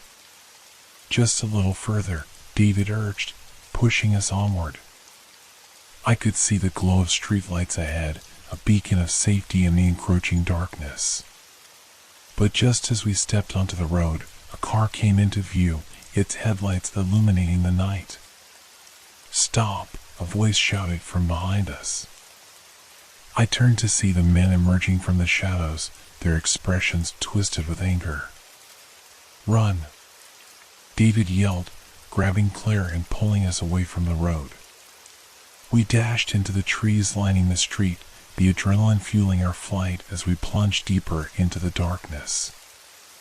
I could hear the men's shouts growing fainter behind us, but I knew we weren't safe yet. We pushed through the underbrush, our hearts pounding as we moved farther from the road. What do we do now? Claire panted, her eyes wide with fear. We need to find somewhere to hide until it's safe, David replied, glancing around for any signs of cover. I could feel the weight of fear pressing down on me, the realization that we were still being hunted looming like a dark cloud. We have to keep moving, I urged, trying to keep my voice steady. David nodded, his jaw set in determination. Let's go. We pressed on through the trees, the darkness enveloping us as we searched for any sign of safety. Finally, we stumbled upon an old cabin, its door hanging slightly ajar. Should we go in? Claire asked, her voice barely above a whisper. David glanced back toward the path we had come from, then nodded. It's our best option. We need to get inside. We hurried inside, closing the door behind us as quietly as possible. The cabin was dark and dusty, filled with the smell of mildew and old wood. We should stay low, David said, moving deeper into the cabin. I followed closely behind, my heart racing as I scanned the room for any signs of danger. Do you think they'll find us here? Claire asked, her voice shaking. I don't know, David admitted, his eyes focused on the door. But we'll stay quiet and wait it out. As we settled into the shadows, the weight of uncertainty hung heavy in the air. Outside, the sounds of the night began to fade, but I knew we weren't out of danger yet. We had to survive, to find a way out of this nightmare. But as the minutes turned into hours, the reality of our situation pressed down on me, the darkness closing in around us. David, I whispered, my voice trembling. What if they find us? He turned to me, his expression grim but resolute. We'll figure it out. We have to stay strong. But deep down, I felt a sense of dread settling in, the knowledge that our fight was far from over. As the shadows deepened around us, I realized that the true nightmare was only just beginning. As we settled into the dim interior of the cabin, I could hear the faint rustle of leaves outside, the night air thick with tension. The atmosphere felt oppressive, as if the walls themselves were closing in on us. I strained my ears, listening for any sign of pursuit, my heart hammering in my chest. Do you think they'll come this way? Claire whispered, her voice trembling. David pressed a finger to his lips, signaling for silence. They might. We need to stay low and listen, he replied, his tone measured but tense. I nodded, my throat dry as I pulled my knees to my chest. The cabin was filled with shadows, and each creak of the floorboards outside sent a fresh wave of anxiety coursing through me. I glanced around the room, taking in the dust-covered furniture and the cobwebs hanging in the corners. It felt like a place lost in time, untouched by the world outside. We should check the windows, David suggested, moving quietly toward the dusty glass panes. I followed him, every step echoing the urgency of our situation. As he peeked through the grimy window, I couldn't help but think about how fragile our safety felt. What do you see? I asked, trying to keep my voice steady. He hesitated, then turned to us with a grim expression. It's quiet. Too quiet. Claire shivered beside me. What does that mean? It means they might be waiting for us to make a move, David said, his voice low. We can't let them know we're here. I felt a surge of fear grip my chest. The thought of being hunted, of someone out there looking for us, made my skin crawl. What do we do if they find us? I asked, my voice barely above a whisper. David looked thoughtful for a moment. If they come in, we need to make a plan. We can't let them take us. We have to fight back. The determination in his voice steadied me, even as fear gnawed at my insides. We had to be strong.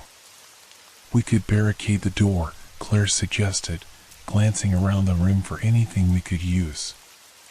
Good idea, David replied, moving toward a nearby wooden table. Help me move this. Together, we dragged the table to the door, wedging it against the handle. The sound of wood scraping against wood echoed in the silence, a stark reminder of our precarious situation. Once it was in place, I felt a flicker of relief wash over me, but it was short-lived. The fear of being discovered still loomed large. Now what? Claire asked, her eyes wide with uncertainty. We wait, David said, his expression serious. And we stay quiet.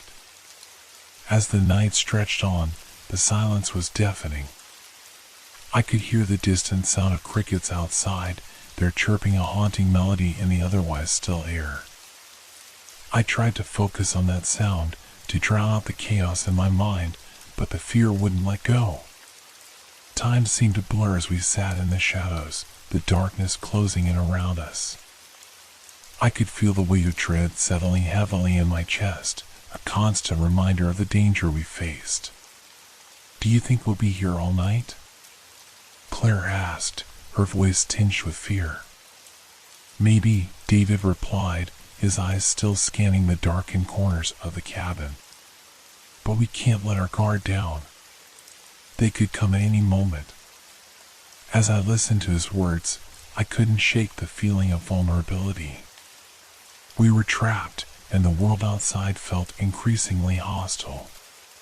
Suddenly, a loud crash echoed through the night, causing my heart to leap into my throat. What was that? I gasped, my breath hitching in my throat. David's expression hardened as he looked toward the door. I don't know, but we need to be ready. We huddled together in the shadows, our hearts pounding in unison. The sound had come from outside, a heavy thud that resonated through the stillness. What if it's them? Claire whispered, her eyes wide with fear. Then we'll deal with it, David replied, his voice steady but tense. We waited in agonizing silence, our breaths barely audible as we listened for any signs of movement. The minutes felt like hours, the tension in the air thick enough to cut with a knife. Finally, the sound of footsteps approached, slow and deliberate. My heart raced as I strained to listen, fear gripping me like a vice. They're coming, David whispered, his voice low and urgent. I could hear the soft creak of the floorboards outside, the sound of someone testing the door. Stay quiet, David hissed, his eyes locked on the entrance. I held my breath, fear constricting my throat as the footsteps drew closer. The men's voices grew louder, their frustration evident in their tones. She has to be here, one of them growled, his voice low and menacing. Check the cabin again, another ordered, the sound of their footsteps echoing through the still night. My heart raced as I exchanged worried glances with Claire. We were running out of time. Get ready, David whispered urgently. If they come in, we need to act fast. I nodded, adrenaline coursing through my veins. We had to fight. The door creaked open, and my breath caught in my throat as the men stepped inside. They were tall and imposing, shadows against the dim light of the moon filtering through the cracked windows. Nothing here, one of them said, sounding frustrated. Keep looking, the other snapped. She can't have gone far. My heart raced as they began to move deeper into the cabin, their movements deliberate and searching. Now! David hissed, pushing us toward the back window. We scrambled to the window, trying to keep quiet as we lifted it open. The night air rushed in, cold and invigorating. Go! David urged, helping Claire through first. I followed closely behind, my heart pounding as I landed outside. We were free, but the danger wasn't over yet. Which way? Claire gasped, glancing around wildly.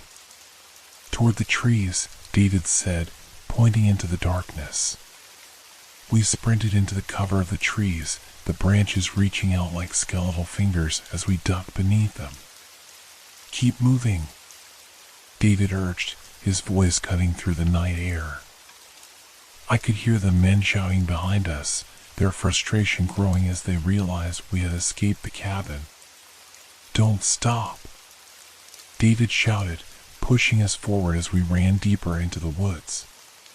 The darkness enveloped us, the shadows swallowing our figures as we weaved through the trees. My lungs burned with exertion, but I pushed on, fear propelling me forward. Just as we thought we were gaining some distance, I heard footsteps crashing through the underbrush behind us. Keep going, David yelled, his voice fierce. We pressed on, our breaths coming in ragged gasps as we ran through the night.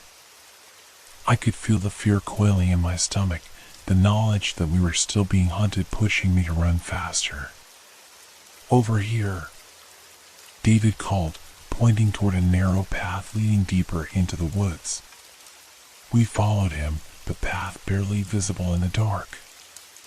As we ducked beneath the branches, I could hear the men getting closer, their voices echoing in the night. There they are, one of them shouted, his voice filled with anger. I felt my heart race as I glanced back, the shadows moving behind us like predators in the night. We have to split up, David urged, his eyes darting between us. It's our best chance. What? No, Claire cried, panic rising in her voice. Listen to me, David insisted, his expression fierce. They can't catch us all. If we split up, we can confuse them. David, I don't want to be alone. I pleaded, my voice trembling. You won't be alone, he said urgently. Just head toward the creek. We'll meet up again. Tears filled my eyes as I nodded, the fear of separation clawing at my insides. Okay. Go, David urged, pushing us away as he turned to face the approaching danger. I grabbed Claire's hand, and we took off down the narrow path, our hearts racing as we fled into the darkness. Where do we go? Claire asked, her voice filled with panic. Just keep running, I urged, adrenaline fueling my every step. We pushed deeper into the woods, the trees closing in around us as we sprinted toward the sound of rushing water in the distance.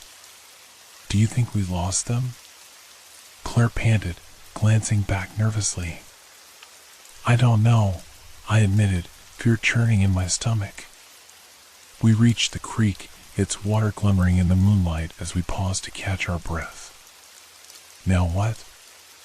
Claire asked, her eyes wide with fear.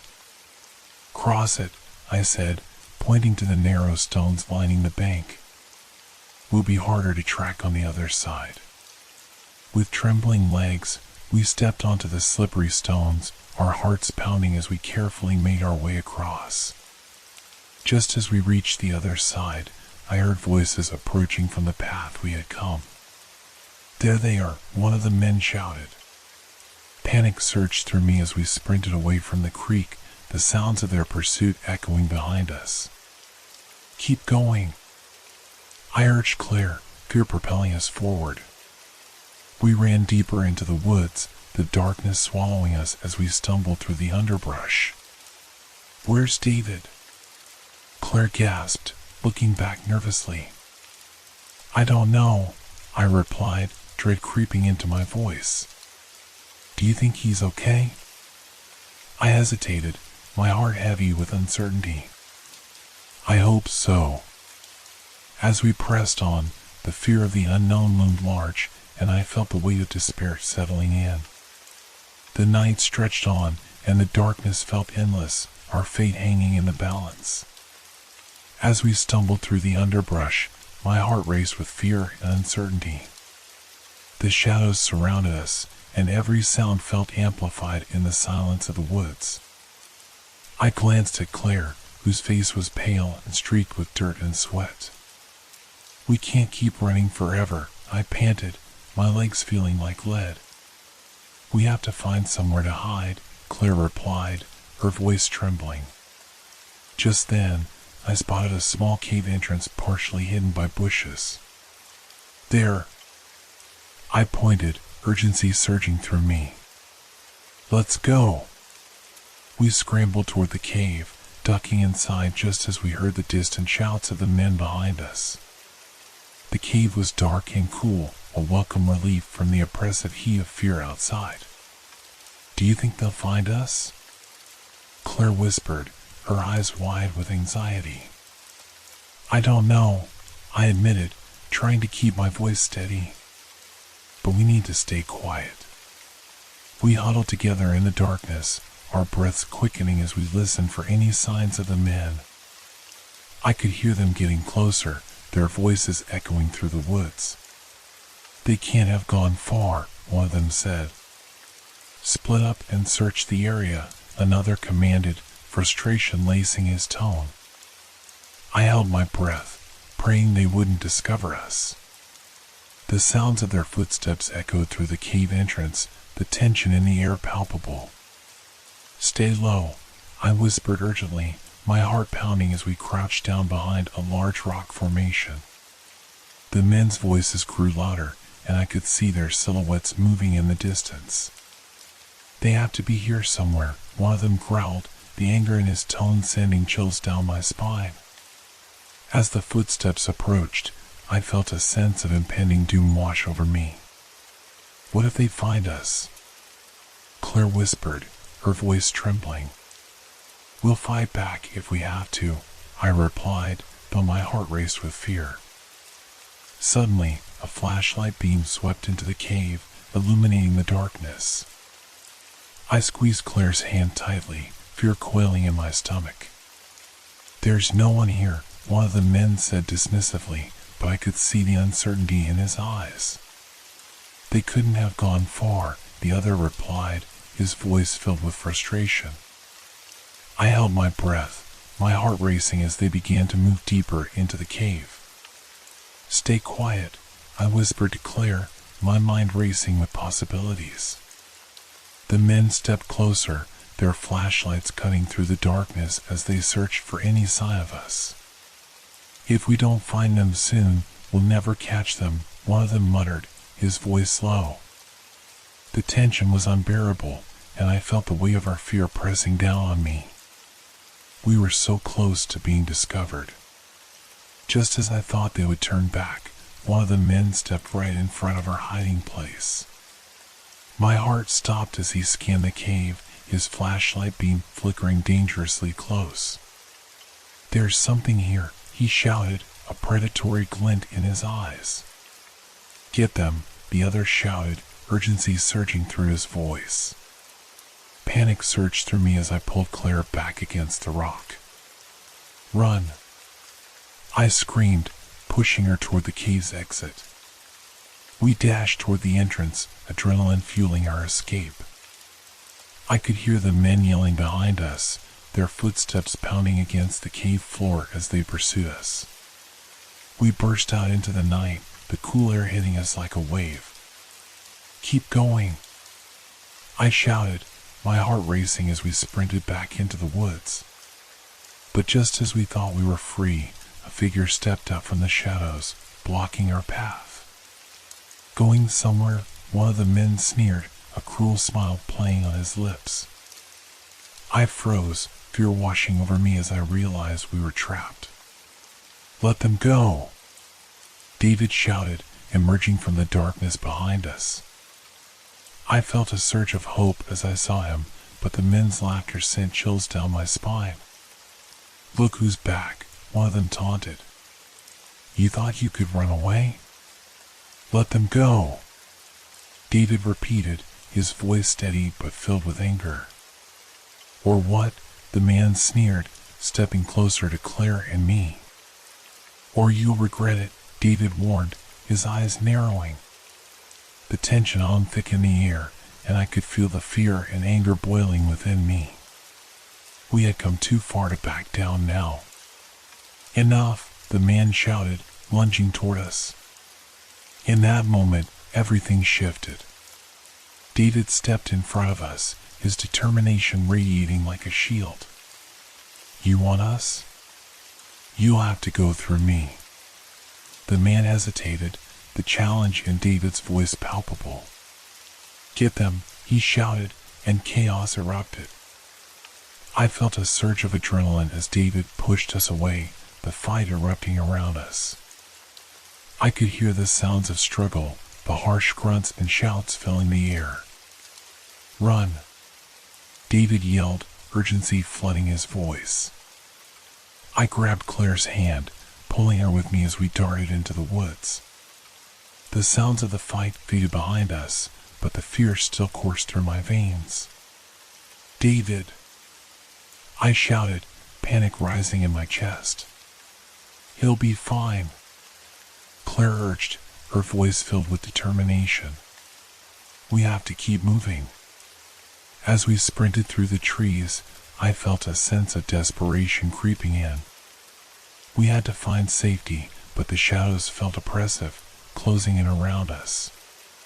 Suddenly, I tripped over a tree root and fell to the ground, pain shooting through my ankle. "Claire!" I cried, struggling to get back up. "Stay down," she urged, glancing back toward the sounds of chaos. I winced, my ankle throbbing as I tried to stand. "I can't move." "Just hold on," she said, her voice filled with urgency.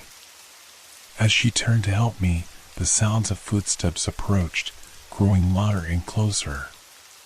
"Stay hidden," Claire urged, her eyes wide with fear.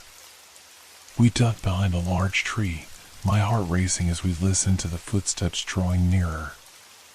"Where did they go?" one of the men growled, frustration evident in his voice. "I don't know, but we can't let them escape," the other shouted, their anger palpable. As they moved past us, I could feel the tension in the air, the fear coiling in my stomach like a serpent. "We need to move," I whispered, struggling to my feet. Claire nodded, her expression fierce. "Let's go." We slipped away from the tree, moving as quietly as we could through the underbrush. My ankle throbbed with every step, but the fear of being caught propelled me forward. Just as we thought we were gaining some distance, a flashlight beam cut through the darkness, illuminating our path. "There they are," one of the men shouted, his voice filled with triumph. "Run!" I screamed, panic surging through me as we sprinted into the night. We dashed through the trees, the men on our heels. My heart raced as we pushed deeper into the darkness, the shadows closing in around us. "We have to find a way out," Claire panted, her voice filled with urgency. "I know," I replied, adrenaline fueling my every step. Suddenly, we burst into a clearing, the moonlight shining down on us like a beacon of hope. But before we could catch our breath, we heard the sound of footsteps closing in. "There's nowhere to hide," one of the men yelled, his voice echoing through the night. I felt a surge of desperation as I scanned the clearing for an escape. "There!" I pointed to a dense thicket of bushes at the edge of the clearing. We sprinted toward it, ducking inside just as the men reached the edge of the clearing. "Where did they go?" one of them growled, frustration lacing his tone. "Keep looking," the other commanded, his voice filled with anger. I held my breath, my heart pounding in my chest as we huddled together in the bushes. The sounds of their footsteps grew louder, and I could feel the tension in the air. "We can't stay here forever," Claire whispered, her voice trembling. "We have to wait," I replied, my throat dry with fear. Just then, I heard the sound of rustling leaves nearby. My heart raced as I realized someone was approaching. "They can't be far," one of the men shouted. "Let's split up again," the others suggested. I felt a surge of panic as I realized they might discover us. Just as I thought we were about to be caught, I heard a familiar voice call out. "Hey! Over here!" It was David. "Go!" I urged Claire, pushing her toward the sound of his voice. We scrambled out of the bushes and sprinted toward David, relief flooding through me as I reached him. "Are you okay?" he asked, concern etched on his face. "I'm fine," I said, trying to catch my breath. But just as we thought we were safe, I heard the men's voices closing in behind us. "There they are," one of them shouted, anger lacing his tone. "Run!" David yelled, grabbing my hand and pulling me forward. We dashed through the trees, the sounds of pursuit echoing behind us. "Where do we go?" Claire gasped, glancing back nervously. "Keep moving," David urged, determination fueling his every step. We pushed deeper into the woods, the darkness closing in around us as we ran for our lives. But just as we thought we were gaining ground, I heard the sound of footsteps crashing through the underbrush behind us. "Keep going," David shouted, his voice fierce. We sprinted forward, but the sound of footsteps grew louder, closing in around us. "Don't stop," David urged, his voice filled with urgency. Just as I thought we were about to be caught, we burst out onto a road, the headlights of a car illuminating the darkness. "Help!" I screamed, waving my arms frantically. The car skidded to a halt, and the driver jumped out, a look of concern on his face. "What's going on?" he shouted, glancing back toward the woods. "Please, they're after us," David urged, panic flooding his voice. Just then, the men emerged from the trees, their expressions filled with rage. "Get in the car," the driver shouted, urgency flooding his voice. We scrambled inside, the driver slamming the door shut just as the men reached the vehicle. "Doe! Doe!" David shouted, fear flooding his voice. The driver hit the gas, the car lurching forward as we sped away from the danger. I could see the men in the rearview mirror, their faces contorted with rage as they shouted after us. We were safe. For now. As we drove away from the chaos, the weight of fear slowly began to lift. But I knew the danger wasn't over yet. The night had changed us, and the shadows would always remain in the corners of our minds. But together, we had fought back. Together, we had survived. And as the car sped down the road, I felt a flicker of hope ignite within me. No matter what lay ahead, we would face it together.